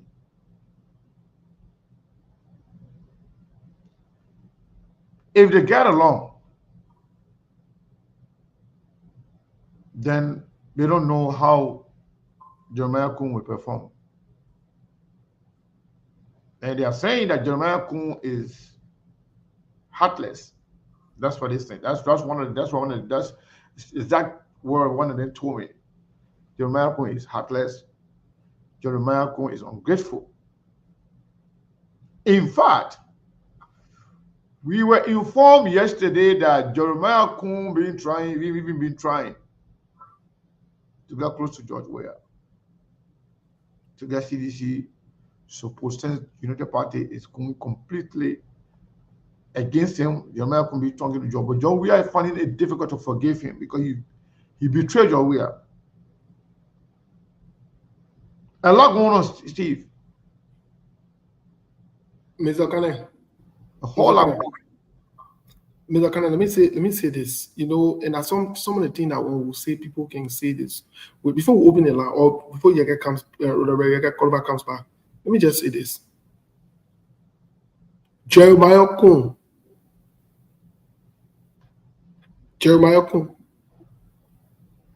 in as much that they are aware that Jeremiah Kun is accused of criminality, of embezzling money from Liberia, and they still voted for Jeremiah Kun to be vice president. Jeremiah Kun must be president. Joseph Boakai can be there. What we got to get ourselves after a running cycle for? We already got an able vice president. Prince Johnson told you what will happen. You still voted the man to be vice president. United Party people were in bed with Jeremiah Kun to be vice president. What happened? When I agree, any attempt to remove Jeremiah Kun will resist it. Jeremiah Kun will be president. Why be with him? You think we think we're not able to get somebody who the US say they can't come to the Let me tell you something. We're getting. They say over there, because you know what? Well, he will be president. Jeremiah was isolated in most of the corruption that Joseph Boaga government is doing right now. Jeremiah was not part of most of it. Jeremiah got his own baggage that he came with. Right. But the one that just did in his last 6 months, Jeremiah was isolated, and Jeremiah no. So they feel like if Jeremiah take over, he might prosecute them. Me, I stand with the VP, the able-bodied VP from Lima County, Jeremiah Kun. I stand with him. Oh, look, let me tell you, I declare my support for Jeremiah Kun. Jeremiah Kun. No. Look, Joseph Boaga Joseph Boaga coming raise a body. Our able vice president will take over. What is going to be worrying on? Look, Monk, I don't know where you stand, but I stand with Jeremiah Kun. What say you? For me, all the information are coming, like I told you guys yesterday, I say, I'm now a security expert. I'm now an expert when it comes to intelligence. But there are just certain moves that people can make, and you know exactly things that are going on. Like I said, every time a rumor surfaces, the entire rumors might not be the truth, but there are elements of truth to it. And the way things is going in this country, you know, the people who envision the idea of democracy, their fallback position was when things are going wrong, you got the justice system that will be the first line of duty. And when everything else fails, the military step in. That's the last remedy. We call it the last resort. That when society is crumbling, the military will come in. And Mr. Kane asked the question from the beginning: if our lawmakers are seeing these things playing out, and they were the one get this, they are the most powerful branch of government as far as I'm concerned, and they were the one giving oversight responsibility. Now there are more opposition lawmakers in the lower house as opposed to the Senate. What are they doing about these things? And the idea that Jeremiah Kun can never be, when in fact he was on the ticket and a heartbeat away from the presidency. So it means the same rescue train are the one that trying to throw Liberia into a tailspin. That's why it means, because they will tell you, oh, you guys are running propaganda, you won't bring trouble to the country. I said, well, no, you guys are the one that bringing trouble to this country from the way how you operate, the way how you are governing, and it keeps showing every day on a gradual basis that the people who are in power now, they are more threat to the peace and security of Liberia than people who they profess to be the one bringing trouble to the country. And you can see it every day now. I gave you guys an example yesterday, just the revenue generation scheme, right? About the 4th quarter in the year, how even when government collect money, how they do that spending. I was looking at the finance minister, or update on the economy, the acting finance minister. I said, wow, you are telling me of all the revenue collected, and we are just in the 2nd quarter. You guys are telling me that we are on the level like close to 60 million and I think 20-something million in transit. You're telling me that you have absorbed almost the entire fiscal year budget within 2 quarters? So it tells me that they get me their food now, because I said this government could be a Chinese buffet, or they are a buffet. It's like everybody taking what they can get their hands on, knowing fully well that they think we ain't no well. That's why it looked like to me, from my little understanding, from my little way of analyzing things, that's why it seemed like in all this story, whether it's from the Yeke or the way the move that they are making on ground, it's just falling in line, and the pieces, the puzzle is just coming together for even the blind man to see it right on the screen. That's just how it looked like to me at this stage. I'm confused. I'm afraid at the same time for the country and people that don't have any idea about things happening in the country. That's my fear. Well, at the end of the day, can I think we can open the line some here for our people? Yeah, open the line. Please open the line for all Lawrence, our able lieutenant and vice president, the able-bodied Jeremiah Kun. Honorable Colbert is on the line. Yeah, we'll stand with our vice president. Hello. Honorable Colbert, you're live on SKTV. So, like I was saying, in fact, my source are just added. Who's this? My source have just added because they are, the DA investigation was done, right? Yeah, so my source are just added that they are prevailing on the people to reinstate A.B. Kroma to be part of the meeting. So they can have A.B. Kroma, Gregory Kroma, Nelson Fremont. Those are people that got hit for the opposition.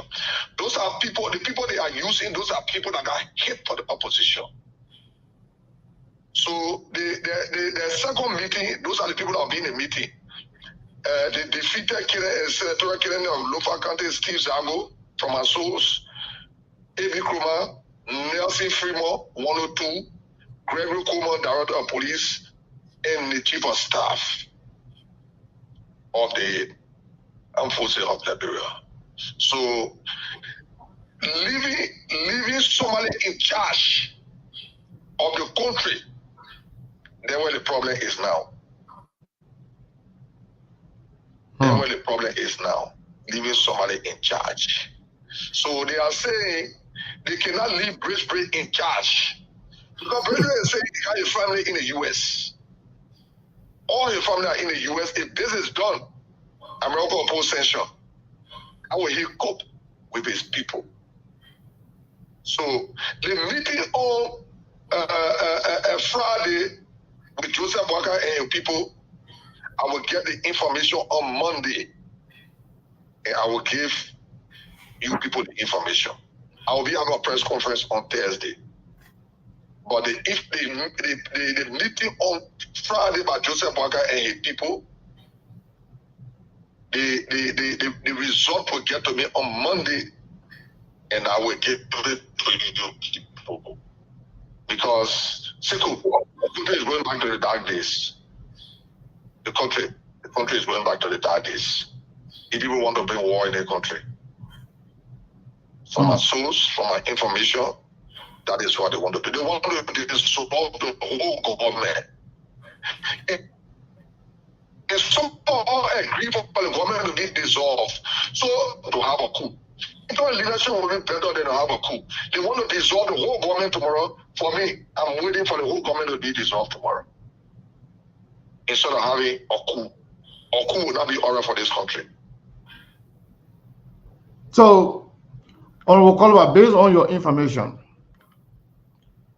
a coup, so that means military people will take over and take the leadership, the presidency and everything? Yes. Like I said, according to my source, somebody like the chief of staff was discussing with one of my sources. He have met the president of Guinea already, according to my source. So he need to meet with the Nigerian president and the Burkina Faso president. So as soon as the coup take place, then he will leave ECOWAS and have alliance with those people militarily. Wow. So we can have a military government in the country, according to my source. They are not breaking news and that's more news.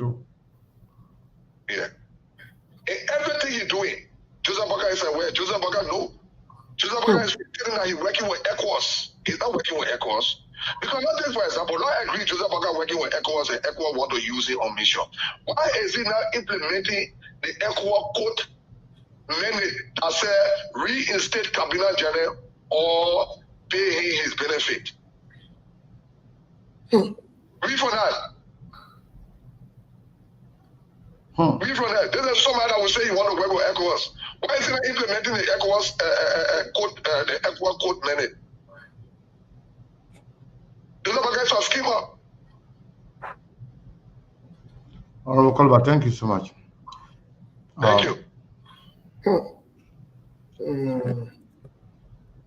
So you want to take call? You want to talk about this? Let's take calls, please. Then we can digest the information because it's too deep.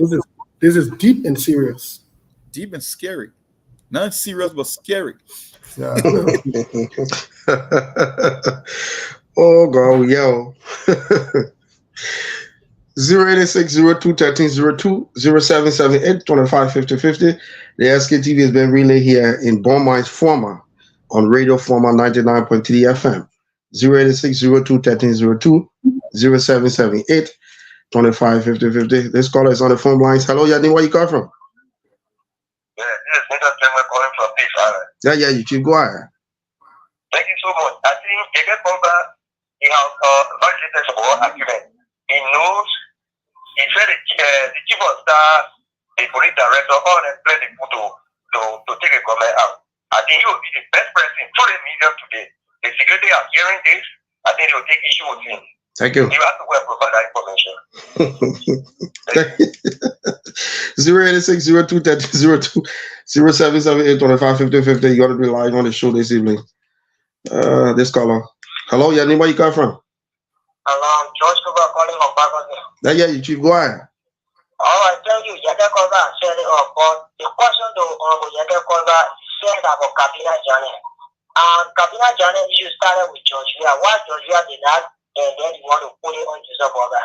So the guys are playing cool, then let the guys sit down, let the cool take the lows. Thank you. Thank you. Thank you, Chief.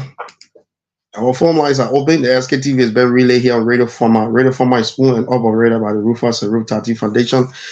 Yeah, this caller is on the phone lines here. Hello, your name, where you come from? Hello. Yeah, your name, where you come from? Yeah, this is Terry. You got to amplify your voice, my brother. Your background is noisy. Hello? You go off the line. This person. Hello, your name, where you come from?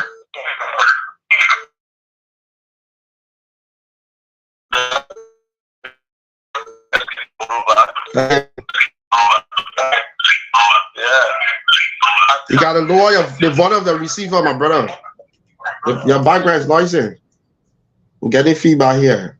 When you call, you tune down the monitor and just listen to your phone. 086-02-1302. This caller is online too. Let me see who's on the phone lines. Hello, your name, where you come from? Hello. Yeah, your name, where you come from? Yeah, you go ahead quickly. Amplify your voice.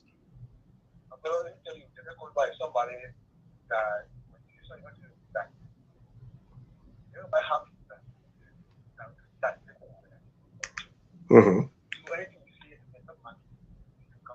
I'm not hearing the person though.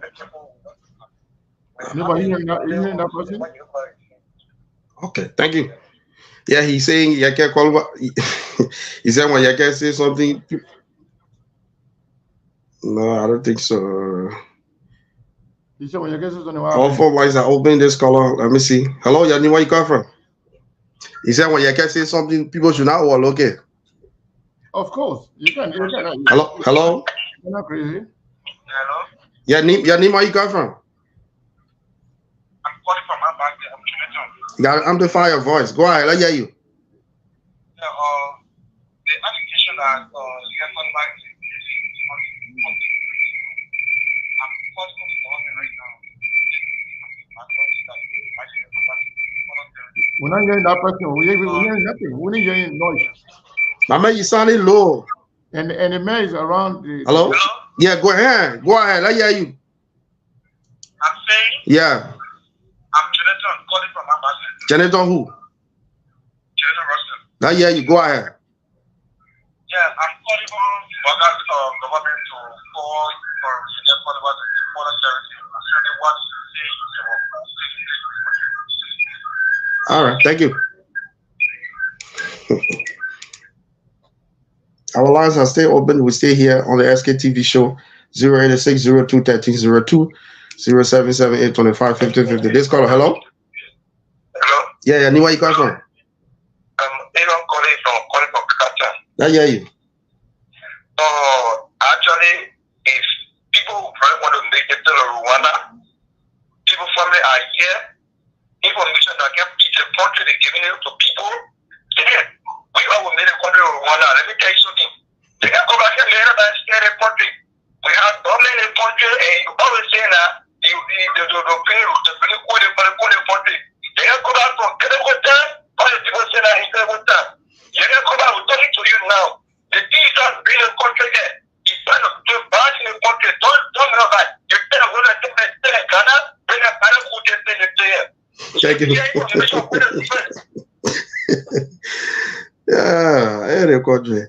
Our lines are still open. We hear you call to be part of the SKTV show. This caller is on the phone line. Hello, Yanni, where you come from? My name is Preston, and I'm Preston, and I call you for the highway, the Riley Highway.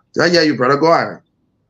Yeah, the information that is emanating from Honorable Yaka Koluba, we think it is serving to our national security, and the national security apparatus, they are listening, and we are calling on them to call Honorable Yaka for an investigation, because it is a troubling news that we are hearing from him, and he's in government, most especially in high-profile position. If you getting some information, it's troubling. That's 1. 2. Honorable Yaka Koluba has an oversight responsibility, and if you have sufficient evidence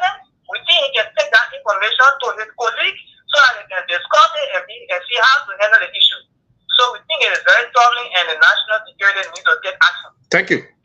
Thank you, my brother. You make your point. 086 02 13 02 0778 25 50 50. You're going to be live on the show this evening. Another caller is here. Hello, Yanni. Where you come from?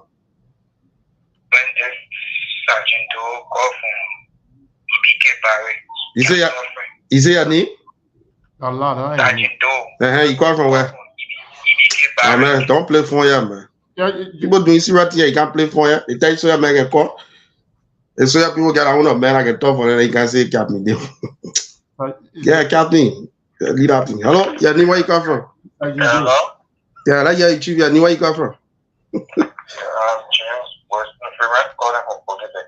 I hear you, brother. Go ahead, I hear you.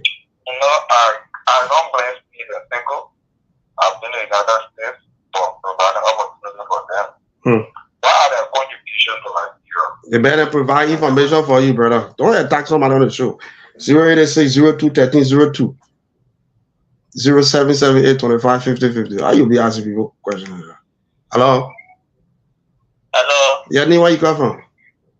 Yeah, I'm Chief Doris from Black calling from Morris Fantoni. I hear you, chief. Go ahead. We just need sympathy with Yakepara, but for the fact is, the tree that you plant, that the food you eat, we told them all this thing to us. So that now, you know, but we still be in sympathy. Thank you. Thank you very much. Thank you. I'll take two more. 086 02 13 02 0778 25 50 50. You get called to be part of the show this evening. Sergeant Doe. I think we can stop the call now so we can have at least 1 or 2 minutes while we stay on the radio. Okay. Hello? Your line is bad. Yeah, Mr. Kane, take control. Yeah, so I know Steve being getting in the corner. They feel they want to come on. Hey, you can be eating. No, I listen. I'm not. Yeah, they see men that true as I would say, would they men like eating? Why always going behind the scene? Yeah, when I behind the scene. No. I'm not. You know what I'm doing. You know, I'm supposed to get a couple of calls that's will take care of. That's why. So once I get a call, that's when I can go, off the line, whatever. I've been listening. No, there's a call that came. You can even ask me, but I left him on for a few minutes, almost 15 minutes, and I step out. But Mr. Kana, I know. We just want to investigate you. Because right now, investigation time. In Liberia, we're calling people now to investigate them. Yeah. So, to the callers, they're afraid. They shouldn't be afraid. You can call back and say Joseph Baka say agree with it. Then what are you afraid for? You have voted for Joseph Baka. Joseph Baka is not okay. Joseph Baka is not going to be president. He's going to be, leaving. Instead of resigning, instead of, passing the torch to his principal deputy, they want to bypass that. I don't know. But I know for a fact that Joseph Baka will be leaving Liberia. And it's going to be a medical problem. And the thing what you hit off for all, we don't care. We will speak the truth. We will give the Liberia the right information. If it hurt you, it's on you. If you're not happy, you're happy with it, fine. All the other part of it, I don't want to talk about that one. But I know Joseph Baka will be leaving Liberia, and people been fighting among themselves as to who to be in charge. And they don't want Sylvester Grisby to be in charge. They don't want Jeremiah Kun to be in charge. I think somebody calling from Liberia. Let's see what's going on. I don't know who the person is. Hello? Hello? Hello? The person that called from Liberia on the WhatsApp line. Are you there? Hello? All right. That person not ready yet. Person not saying anything. Well, Mr. Kane, I know we have to react to the callers from Liberia. Monk, what say you? Our country is a very strange country, and their behavior and action will always surprise you. If you take into account that most of the time that Yeke will make predictions, these predictions usually come to pass. And looking at the day-to-day activity happening in the country, especially from people, like I said, in power, you would think that our callers will be more inclined to listen to what Yeke is saying as opposed to being the one attacking him. Look, I don't know. I don't know how our brain works. That's why they say we got the lowest IQ in Africa and the second lowest in the world. Because if I was in Liberia as an ordinary person, this news and just looking at things happening within the surrounding, within the country, it will be a huge cause for concern. And looking at the guy who comes up with the information, you know he's not playing politics. You know his history. You know his record about predicting things. So how in the world you will get people calling and not trying to attack the guy who always brings credible information as opposed to the reality happening on ground? That would be my initial reaction, Steve. Let's be just from the feedback from our callers. Get some feedback from the callers. Well, my reaction is some callers. Some people getting vessel. Some people are getting vessel from Labro. Someone there calling me talking some nonsense to me. I see some callers and some people attacking Sekou, myself, Monk, and SKTV at large. First of all, Yeke is a sitting representative. Nobody put words in Yeke's mouth. Second of all, every time Yeke speaks, everything Yeke has said so far is been true. And the last part of it, yes, we are media outlet. If Yeke calls on this show, John calls on this show, Paul calls on this show, Mary calls on this show, we'll give them a chance to talk. As long as they're not fighting anybody, they're not threatening to kill anybody or anything like that. The thing what Yeke say, why you gonna say that lie? Why you gotta be vexed? If y'all know that I lie, you say you gotta lie, let's move on. Why you gotta be getting vexed? Let me say this to you. Jeremiah Kun, constitutionally, should be the next person in line, should Joseph Boakai. The fact that you're getting vexed, I mean you're authenticating the information. You're validating the information. Y'all will get very tired. Jeremiah Kun constitutionally will be the next president. And we agree to it. We must agree. We are a constitutional republic. In fact, we are a sovereign nation. So, according to our constitution, Jeremiah Kun is next in line. And we say, let Jeremiah Kun be next in line. What have we said that wrong? The two who said a bad thing? And not bad thing. We're just supporting the constitution so we can do whatever from Mama Liberia. You start getting one hard time, man. You will get very tired. Then you get very. It's just starting. Yeah, like I said, for them getting Maya alone is a reaffirmation of what Yeke keeps saying. So it means exactly. they know the truth, but they're not willing to accept the truth. No. They're looking for information that confirm their own beliefs. So they're not interested in the truth. Because, like I said, if you look at Yeke's history and the number of predictions he has made so far and things that came to pass, then more people should be inclined to listen to Yeke because you know he's not playing politics, he's saying the truth. But for them, no, they don't want to hear the truth that Yeke is saying now. Yeah. Everybody should go with the distractions. We should do some calls from here now. Yeah, let's do some calls, please. Diaspora. Hello? Hello? Yes. Yeah, Yeah, this is SKTV. Yeah, you are live. yes, sir. Yeah, thanks for taking my call. I'm at work, but it's very important for me to get my kid. This is Kelly Line with Chicago, North Dakota. Go ahead. Yes. Since if you can remember a few months back, I've been following your show and telling you guys that Joseph Boakai came to be a dictator. This one he was receiving like. I mean, your for some reason your voice is kind of distorted. You guys want to Bluetooth on or what? Yeah, I have Bluetooth on. Yeah, it's not, your voice is not too clear. Can you guys hear him? Yeah, it is distorted. Can you take out the Bluetooth? Yeah, you can on. You can take the Bluetooth off. Oh, okay.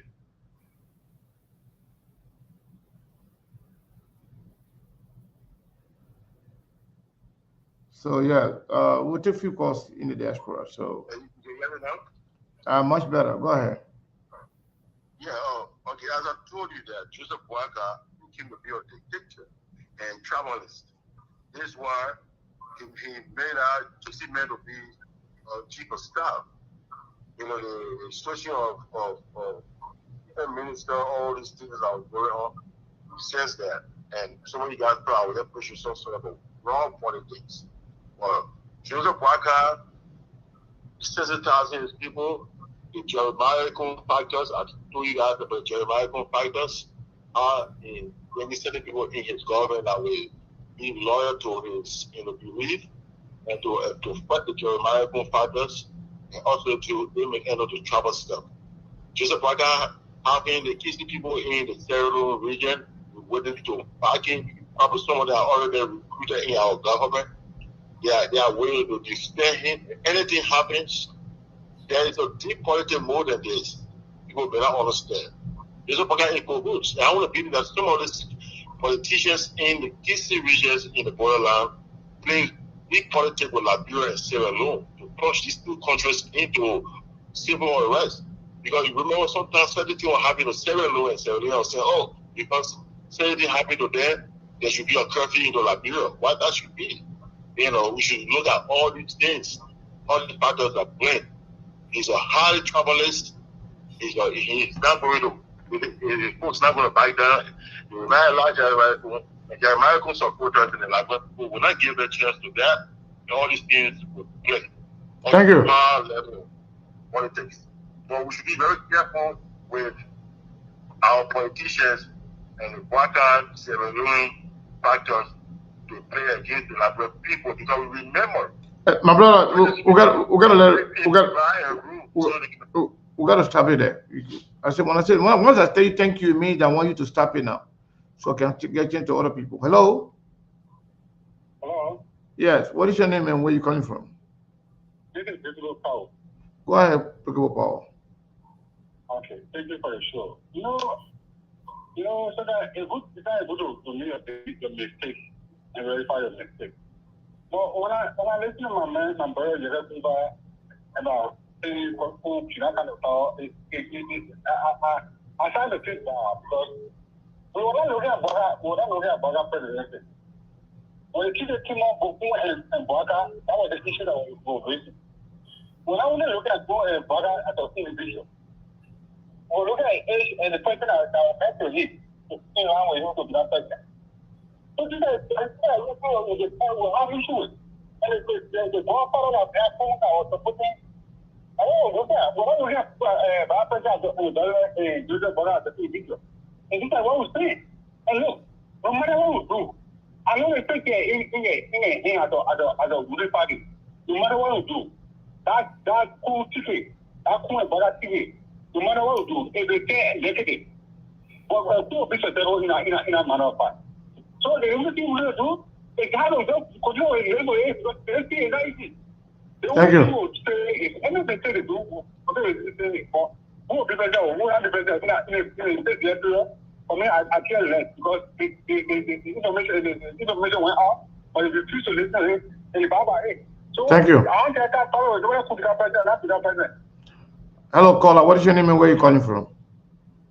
Yeah, my name is Mustafa Bala, calling from the state of Pennsylvania. Mustafa Bala from Pennsylvania. Oh, welcome. The point on the show is that many of our Liberian brothers that just made the call, they need to think wisely. Let's look at some of the predictions that Yeke Koruga made. When Joseph Waga won the election, Yeke came out to tell them, say, oh, the people are already set up the government.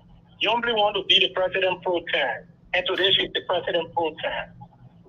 You see, when Yeke came out and blew the alarm with the 4,000 plus check that was given to him, that today the police refused, at last it was proven. But they could not go into the case. So you see, our people back home, they are not in the interest of themselves, Sekou. They are looking at things, then when it happens, they will say, oh, Yeke fair, or we're not paying attention. And then where that war will come from? If I know, you see, these are the problem. Our people in Liberia is a serious problem. You people on SKTV blow the whistle of Joseph Waka illness. You guys were insulted to the full years. Up to now. The reality is moving and it's there to die. So thank you, man. Thank you, brother. Thank you. Caller, what is your name and where are you calling from? People are really calling. What is your name, caller, and where are you calling from? 7669. Hello? Hi, SKTV. How you guys doing? We're doing great. How are you? And what's your name? This is the calling from the state of Rhode Island. I just want to say again, thank you guys for the show as always. Sure. I just called it regarding the news that came out about the investigations. I think I went on Facebook, I saw some stuff there. For my only advice to the Joseph Walker's government, this is a sensitive topic. From the audit report and to all these findings that you guys are coming up with, there shouldn't be any political foul play in it. If you're going to do it for the interest of the country, not in the interest of your supporters and your party. Because I think there's a lot of political undertone behind it. And it needs to do it and do it big. We want justice, we want accountability. If somewhere people make sure you got all your things right. And it's a good thing with all these allegations, this person killed, the other thing coach did. There's time for people to answer so the public can know. But it all should be, you should be careful how they present this and how the law takes its course. Because people, as we're speaking, if the Unity Party is somewhere in the other people, what happened to people from their own previous government? That the girl at the full authority, Queen Johnson, she's on video, where a killing of former physicians was killed, and she was on that video. She's supposed to be go for questioning, and she went. They didn't even go through all of that. Now she's working, and so many other things. So they need to also bring the rest of the other people from the Unity Party that were allegedly accused of something, not just one side. This is where I'm coming from to say, let them be careful, let them do it fair and just. Thank you. Thank you. So, Steve and Monk, their country, they're not serious country. No. We that worry about the well-being of the people, we should not get tired. We'll get there. You know, the reason why Unity Party people and Joseph Barker supporters hate SKTV is because of the same Joseph Barker sickness business. Joseph Barker sickness, we highlighted it before the election, over and over and over.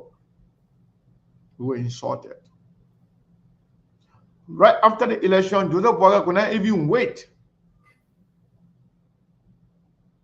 to get his certificate, to be certificated from the election. He ran away, he came to America because of the same health issue. Sickness, you can't hide it. It's just like pregnancy. You're not going behind every info you can come. And there's nothing wrong with being sick. But because you deceive the Liberian people, because you allowed to the Liberian people say nothing happened to the man, that's why you guys get agitated every time the sickness is mentioned. You get angry. All of you can go crazy once you hear that Joseph Barker is not well. Because every time it's mentioned, you want to swallow your own, vomit. You want to lick it back. Because every time when we say anything, oh, Joseph Barker is in the hospital, is Joseph Barker still sick? Joseph Barker is a surgeon, Joseph Barker surgeon that's Sekou, that's Steve, that Mom. Now it's coming back to haunt you guys. Even you don't get sense, but the fact that Joseph Barker was not able to make his own appointment, he himself gave the power to the senator, rescue senator, to do the appointment for him. Anybody that gets sense, you should have deduced that something is not right. The fact that Joseph Barker could not stay in the country to even wait to get certificate and the man ran into the country. The man went by to say, gave him what I know, blah, blah, blah. I went for a medical checkup after you finished something else. But because you guys are shameless, you have no moral or integrity whatsoever, you could not stomach the fact to say, sorry, we still blame you all that we lying. Even though your own sick person told you, say, I was sick, I went to the hospital. Simply we say he was, he told you say he was there. The fact that Joseph Barker could not end his speech. Sometimes you can lie, but God ready for you, God can just expose you. Joseph Parker is talking a lot to the people that happened to the man. He was not the only person. There were some people on that stage that were older than him. He fell off. The most shameful thing in Liberian history.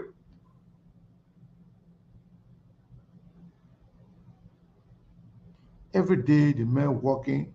Some day you see a man, the face swallow up. Sometimes you see the man is teaching the man coming further. What must you subject our country to this kind of thing? We have millions of people in the country that are educated, well knowledgeable, with connection. You leave other one, you say you want to vote for the man who is sick. You say the man at Debali say you want to vote. Now, the thing what Debali can do, that what the man doing now, then you don't want to get very with people that are giving the news. You know what Debali can do? Debali can't talk. Debali can't work. Nobody can do anything because you say you don't want dead body. You don't want to say, let me saying it. You say even the man in the casket, you vote for the man. Now the man can't do anything for himself. You got to inject steroid in the man. The thing now is getting bad now. It's getting bad off. That's why they're trying to now take him to out of the country. But every time we talk, you're insult. You say bad thing to us. You say, oh, you say somebody said that I don't have respect for some of you guys, especially some of the older folks. Don't see them older now. When they say old age or gray hair that weighs down, old age that weighs down, they're not true. Especially when it comes to the case of Liberia. There are a lot of old people that are very, very, very stupid and dumb. And they can lie. They got no integrity, they got no more, they got no shame. They can flip-flop anything, they can change their tune on anything. Some of the older people in Liberia are the worst. I don't want to. But fools also grow older. So why do you think that every older person even president can grow older? That's true. And can get gray hair too. So our problem is our inability to stand the bullies. Because we can stand down, but a lot of people can be scared of that. If Liberian could come together and call these guys out for what it is, Liberia will change. Joseph Boakai is not capable. We told you clearly here that the only reason they want Joseph Boakai to be over there is because they want Joseph Boakai to do the appointment so they can get their job. So whatever happens after that, they don't care. That's exactly what's going on now. Remember we talked that one, we said that one right here? Yeah. We told them the only reason why they want Joseph Boakai to go back, they wanted him to go back so he can be able to at least fund the government. But the men were not even able to do that. They had to do everything for him and put a signature on it. Now, they're using the man, as a stepping stone to exploit the country. Now the man's health is declining. Like why the man can say the man's brain is going down. He's getting older by the day and he's sick. Now, he can't run the country no more. He told us the arrest agenda that he had. He said the president of South Korea embraced, Elon Musk embraced. The arrest agenda that everybody embracing all over the place. Change the deal on the AID. That one is not changed to AID because that one is not working anymore. The Toya say he went to South Korea. A lot of people coming, investors in coming in 2 weeks. Have you seen anybody from South Korea? No. The king of Dallas, Texas, that Joseph Boakai met a lot of investors, including the president of Kosovo. Have you seen the Kosovo president in Liberia? No. He went to Atlanta, Georgia. He said he met with Delta. That Delta can start flying to Liberia direct. Where is Delta? Now, Dillon joined him to lie about the investor that they met outside of the real place. Where are those investors? So they never joined the thing here for Liberia. So most of them joined in it for, because of anger and hate for other people. And largely, the likes of Dillon, the Nyombli, and all the other people there that came from the Liberty Party, they joined Joseph Boakai, not because they knew Joseph Boakai was capable, not because they believed in Joseph Boakai ideology, not because they believed that Joseph Boakai had the best team, because they hated Prince Johnson and Jeremiah Pong to the core.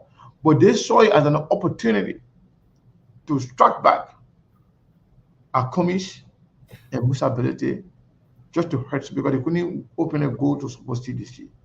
But they could openly support anybody else just to hurt Komis and Musa Belete. And also, so they can use them and elevate themselves, see if they can somehow revive their own political life.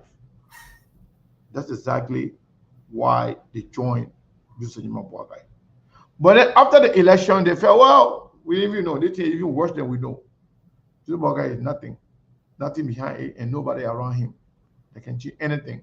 And in fact, will not allow Jeremiah Pong to be anything. So now, the fight now is about who control Joseph Boakai more. And when Joseph Boakai is not there now, who's going to be in charge? So Steve. So Mr. Kanaja, before we close, I just want to ask you though. Then you can answer my question. Then. Yeah, go ahead. Close. If you were around Joseph Boakai right now, you are from within the inner circle, especially from family. Mm-hmm. Let's say you are Jacob Akoli or you are Joseph Boakai's son, and you have a situation like this. What will you do? First of all, I like the question, but let me just be clear on something. If Joseph Boakai were ever my father, I would disown him, because my father cannot be a crook and a liar in public. But let's get to the question that you asked to keep it in context. You see,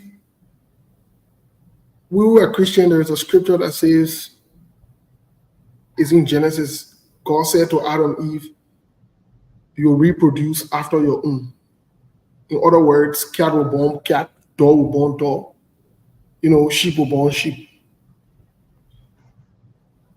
Joseph Boakai children, they can't be different from Joseph Boakai. Let me say it again. Joseph Boakai children can be different from Joseph Boakai. Especially when you grow up seeing your pa doing what is wrong, and you are now a man or a woman enough to stand up to your pa or your mind and say, what you're doing that wrong thing. So I don't expect anything from the Jacob Akoli. I don't expect anything from Joseph Boakai Jr. All of them are the same people. They're liars, they're crooks. I don't expect them to do what is right. No. It's not in them to do what is right. It's not in them. The person who raised them never taught them to do what is right. That's why they're acting the way they're acting. I was raised by a Muslim woman who taught me to do what is right. I was not raised by a Christian woman. If I was probably going to be raised by a Christian person, maybe I was going to be a crook and a serious problem in the community.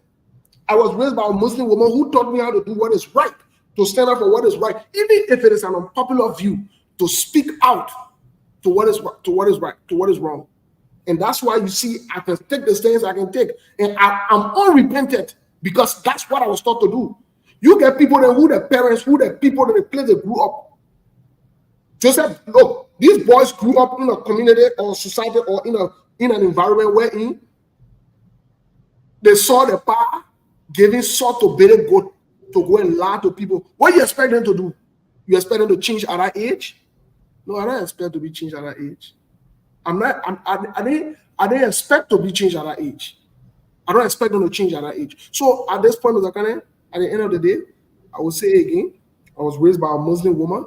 I'm saying a woman of integrity, a woman of character, a woman of power. Whether you man or you woman, she will tell you the truth.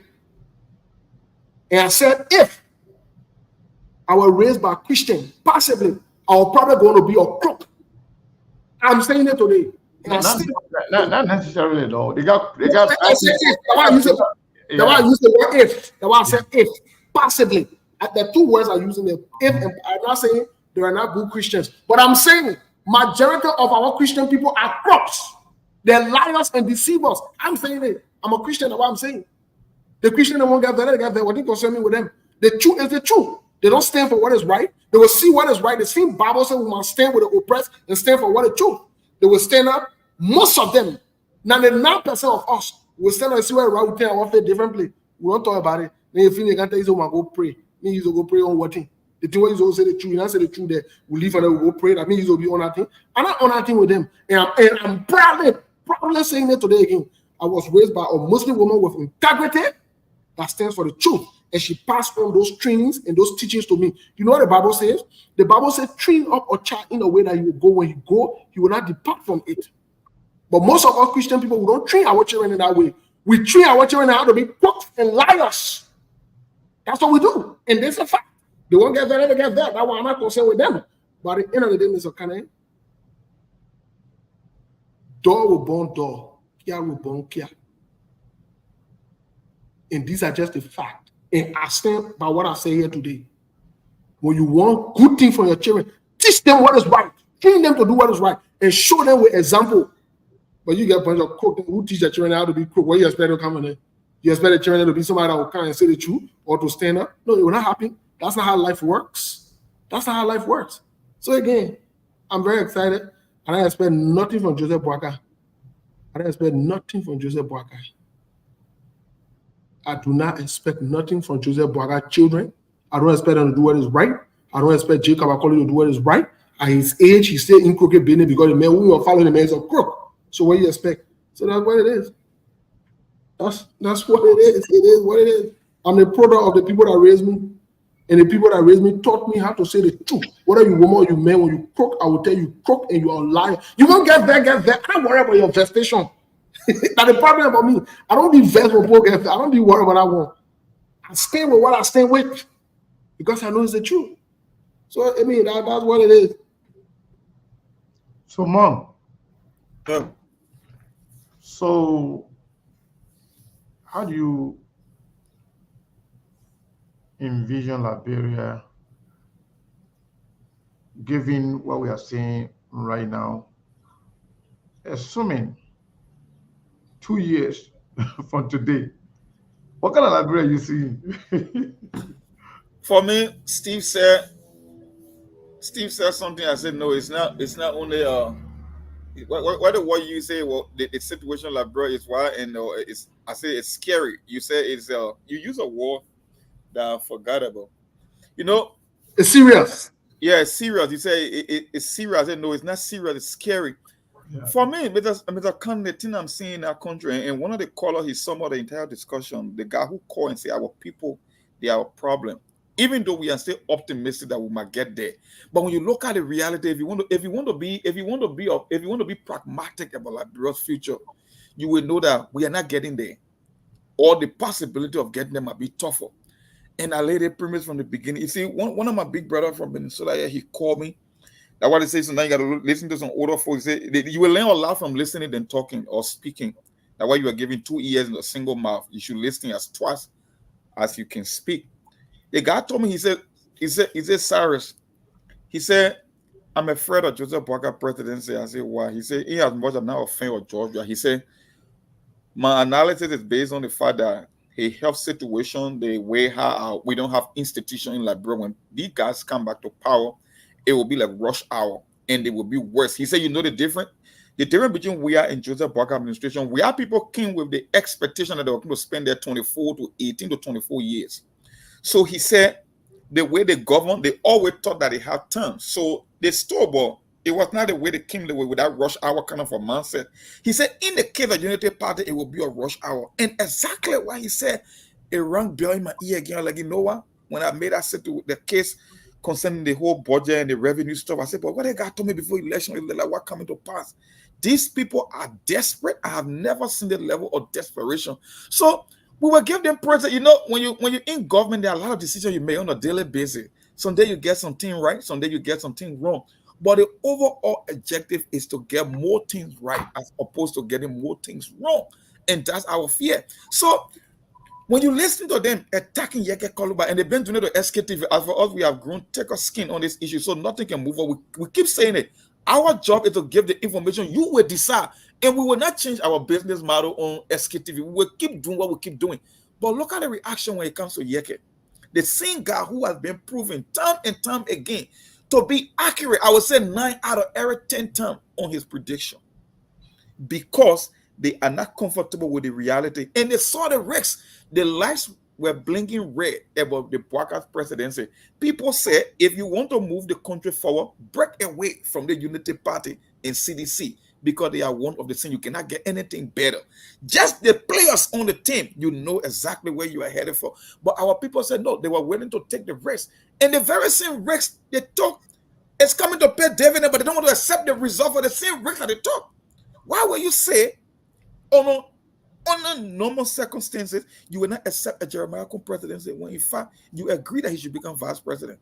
So for me, the national security threat is coming from the people in power. Not even the radio talk show hosts, not even, because as far as I'm concerned, I haven't heard a lot of opposition leaders even speaking or getting involved into politics. So the very same rescue train that came from arrest to AAID, they are the biggest national security threat to the country, just because of the way how they govern. And you saw your Chief Justice, the same thing. Like every fundamental sector in our society is broken down, that even a Chief Justice can tell you, say, I can call for a constitutional crisis, I can trigger a constitutional crisis in this country because I want 31 million and you guys give me 17 million. Can you imagine that? So, Seko, when you think about this thing here, you ask, if the law, the people who's supposed to be holding the land for the country are telling you they can trigger a constitutional crisis, and it never came from her, it came from our lawmakers also, that they were threatening or shut down, then where are you going next? Then when you go to the military again, who's supposed to be the last resort, they are just split. They don't know when to take decision. That even when the country is going down the drain, they cannot muster the courage to say, you know what? If their government cannot make it, that's why the military exists. It's the number one reason the military exists, to bring cool, calm, and collective effort to the society when everything else is broken down. But even in the very same military, the tribal sentiment still exists.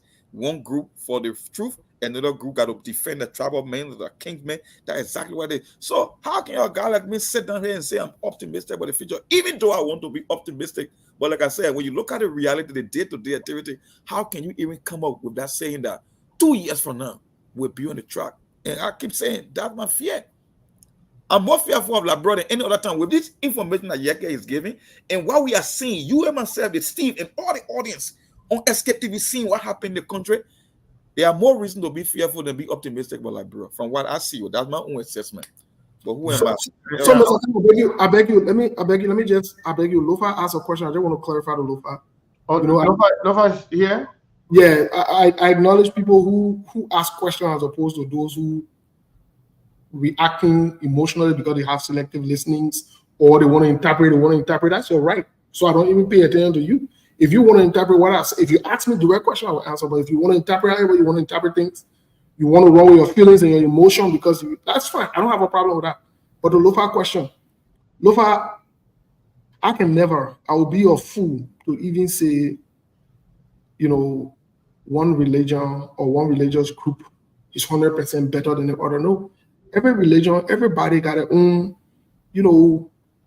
mistakes, trials, or whatever it is. I was clear in my assertion. Maybe people need to listen when people are talking as opposed to them forming an opinion or reacting because somebody called a religious group me or they criticize a religious group. I'm a Christian. As of today, I'm still a Christian as long as I know. But I said I was raised by a Muslim woman with integrity and character. That's why I said, you see, no, learn how to listen. They be reacting emotionally. Yeah, that's what I said. And then I also said, I was raised by a Christian. There could have been a possibility that I would turn out to be a cook because majority of Christians are cooked. They're not serious-minded people. And I stand by that because that is the fact. That's the fact. The things we got going on in our country, even in this country where we are, When last you ever see we bona fide Christian ever stand up to speak out to what is right and truthful when you say people won't get in the feed? I worry about you. I'm not worried about you. Who pass on and read Bible for you? Are you worried about? You ain't ready yet. All right. Conversation, yeah. All right, thank you so much. I'd like to take Ben Jonah, my friend and brother, the undercover Silesian. My man, what's up? Yeah, what's up, man? What's up? Hey, I was listening to the show, but then I was with someone, so I could not. It's something I think Bong and Steve said about the glitch that it did not affect healthcare. It did affect healthcare as well. I just wanted to get that project. But then, Bong, let me address Bong. If Bong got a deal, Bong, there are certain things that I don't understand with Bong. Bong does not believe that the amount of people that voted for Joe Biden, Bong does not believe that number. And I'm afraid the way how he is making his calculation again, if for any reason Kamala Harris wins, I can see Bong is already setting this thing up that he will have something to blame. Because if people come out to vote for Kamala, one would say those vote came from somewhere. Because one has made the argument that the amount of people that voted for Joe Biden is not possible. So, and then the other thing that he also trying to do is to almost like use this glitch that has happened as something that might be there that will cause some stir to the election, and he's trying to link it to the Democrats. So I hope one can get that better for us. Thank you, guys. Oh, maybe I'm not even here with nothing. Oh, you want me to address the situation? I wasn't even here, but I don't know. You want to take us back? We're discussing liberal policy now. Yeah, brother, we're not going to that thing. We're fine. I don't want you to, because a lot of things happening for Democrats. I didn't make me to laugh. I didn't make me to laugh. I understand the frustration of Republican people, then, so it's not bad. I didn't make me to laugh.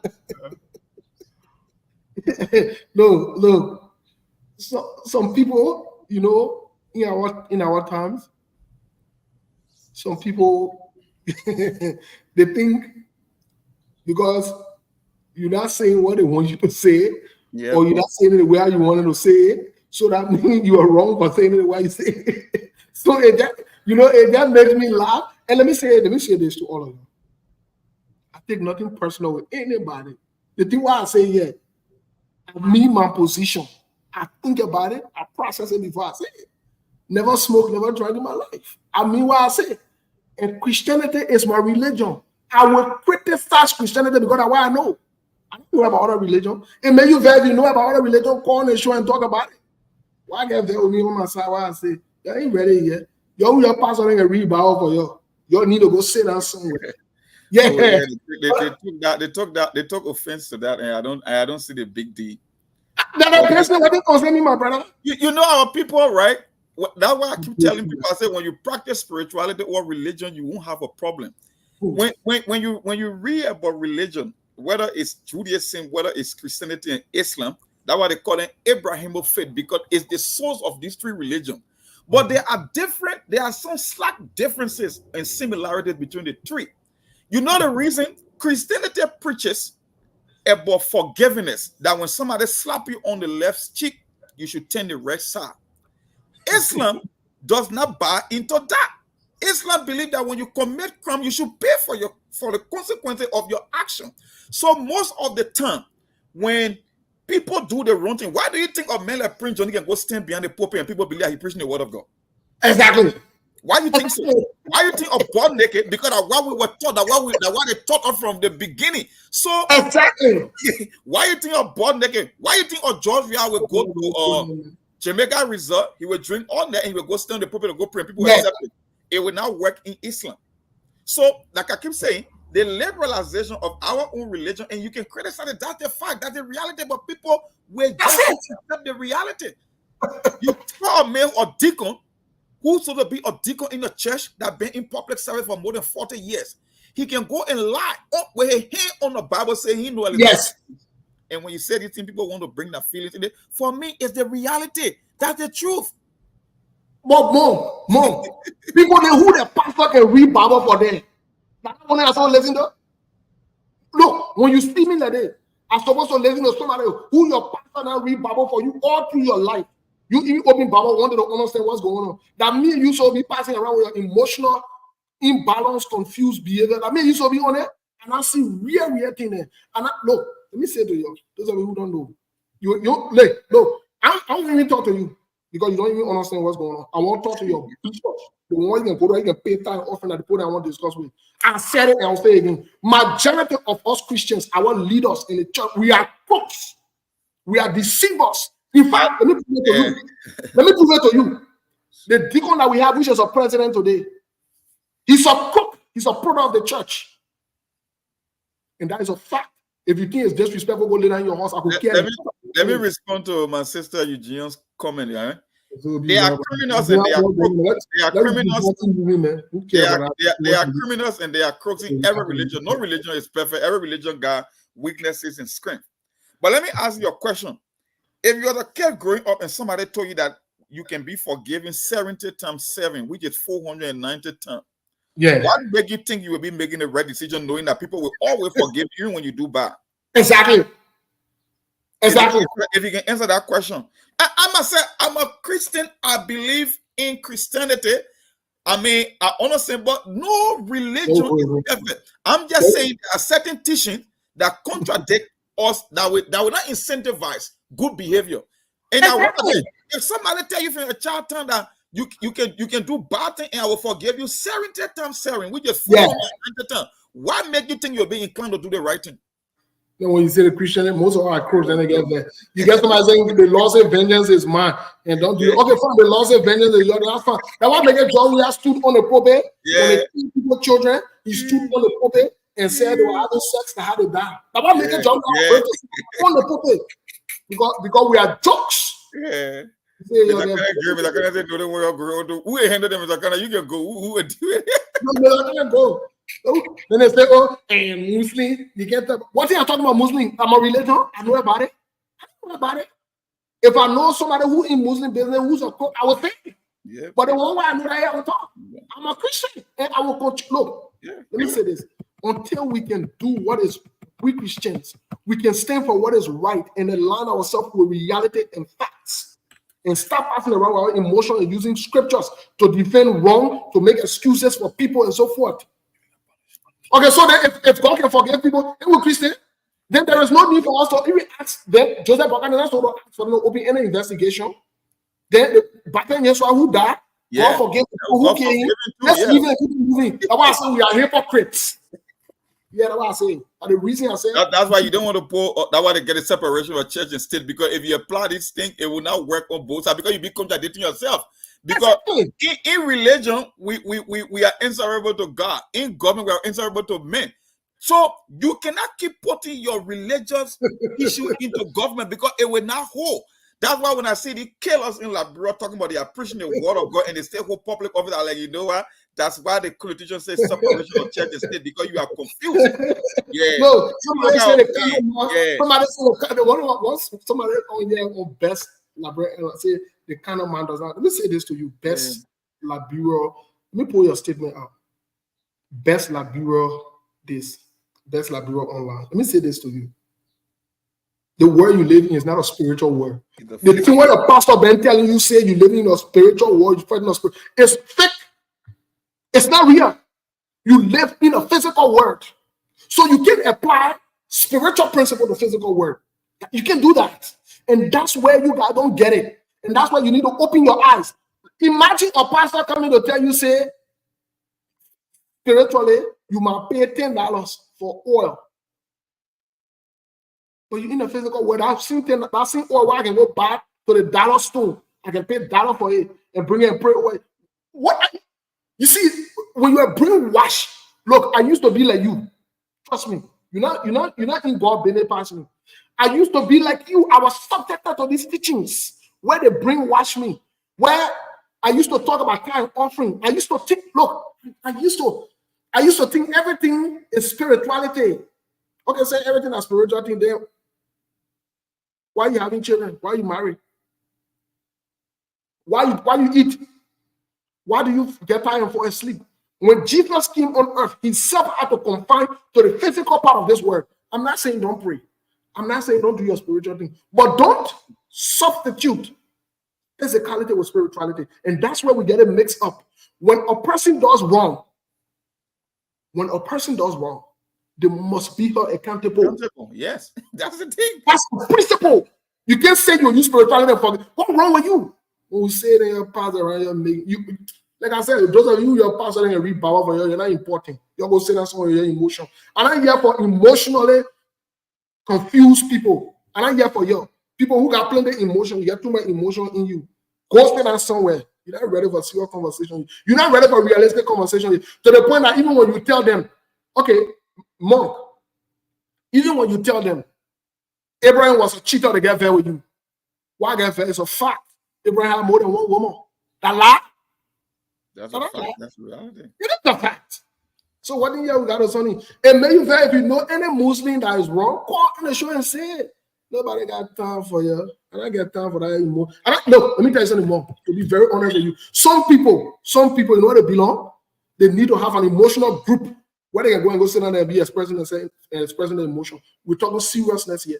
I don't get time for your emotion. You won't use your emotion to be disrespectful or to attack me. That is your business. I don't care. I'm not even going to pay you any attention because I'm not emotionally driven by the things what I say. I'm factually and realistically driven. I know I will wake up in the morning to go to work.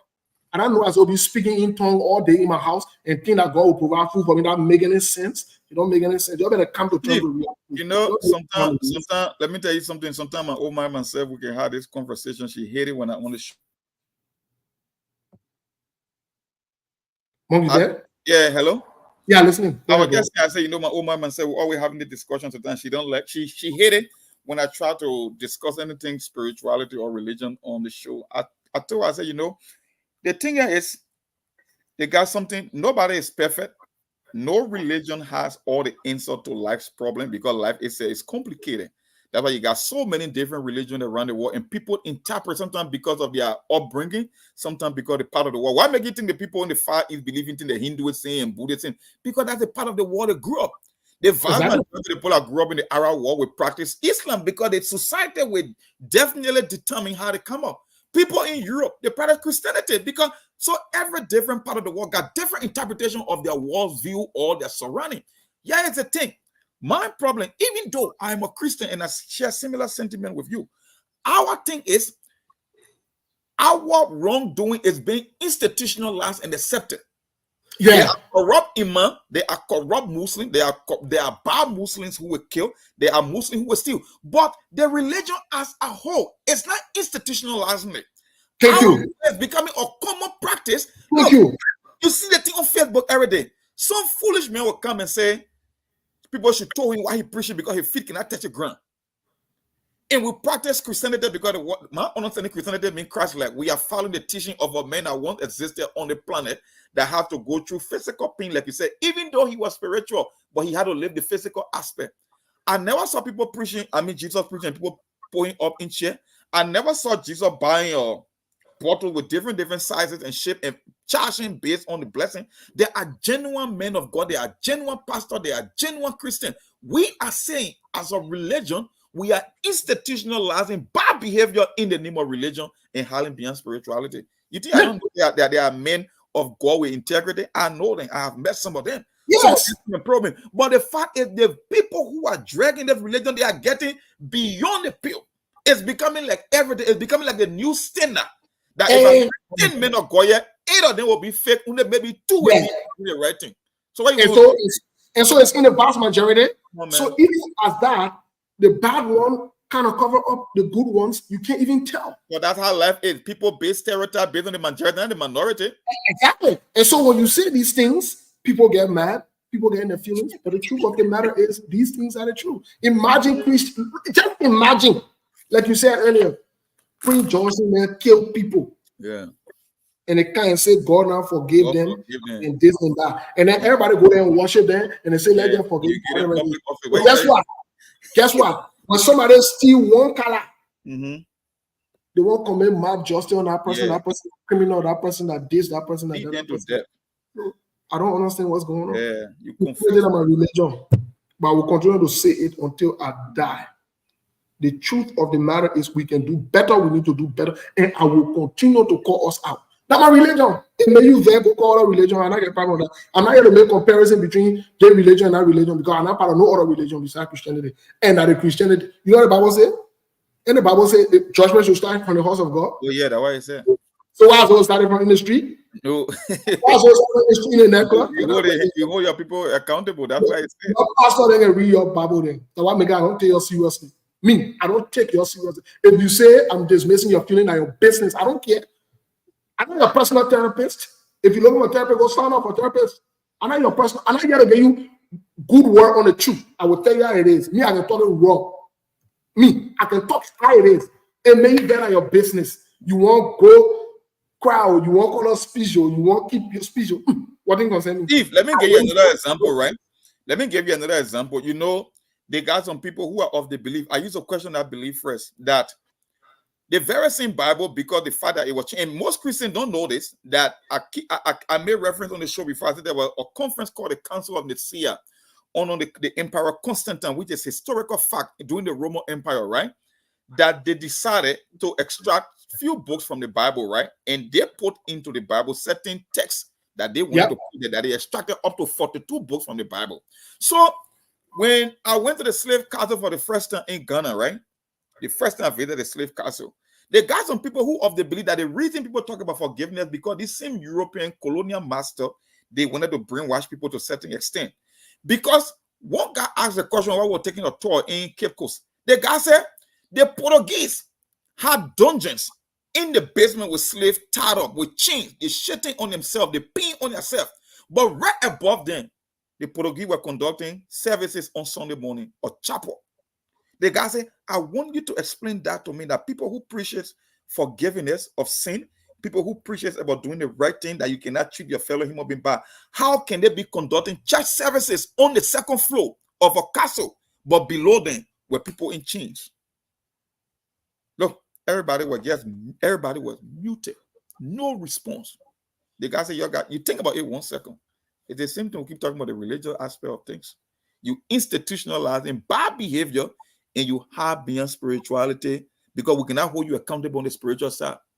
So you look at a guy who committed atrocity in the name of forgiveness, then you give him public position. What kind of message you are saying to the average kid in Nima County that he can kill two and get away and we'll reward him? Because you said when they slap you on the left cheek, you should turn the right side and get slapped. My man, I see you, man. Let's call it quit for today, bro. Thank you so much. Thank you, Monk. Folks, thank you for following. The next time you want to anything to debunk some other people who say, bring your bishop, bring your pastor. Your pastor stay reading Bible for you. You don't know what you're talking. So I don't waste my time on you. Go bring your bishop, your pastor. Go bring your mother then, your prayer mother, your prayer father, then go bring it. And the one I want to talk to, you stay, somebody stay reading Bible for you. Go sit down somewhere. Go sit down behind the horse. Somebody stay reading Bible for you. You don't know what you're talking. You don't know what you're talking. The conversation bigger than you. Go bring your pastor, your bishop, your apostle, your reverend. And then my brother. The conversation be for you. Thank you so much, folks. We'll be back tomorrow. And any opportunity we got, especially me, to call out Christians and to call our religion, I will do it willfully, unrepentantly, with all my might, strength, and will. I will do it. Oh, yes, I will do it. It may be better your business than my business. Get there all you want. Say you Jesus Junior, you can protect Christianity. Keep passing around. The power who older than you, Christianity older than you. And you are going to defend Christianity, that the same mindset you can carry and you become praise and worshiper. Because when they call out people in Christianity, then you pass around, you get fed. You won't be. Now the same thing, you just take it from one place to another, you take it from religious group, you carry it to the political side. All the praise and worshiper, then how they started. Send a Bong you to defend religion, be passing around making noise. Good night, folks. There are things we can do. We bring in good news and we give it to you. We judge it for podcast and connecting people and culture from here and up out of the globe. Qualify people who willing to serve. Blessing our time and our efforts are rest. The project is giving us care and the promise of them. So welcome my life without care. I live with my health.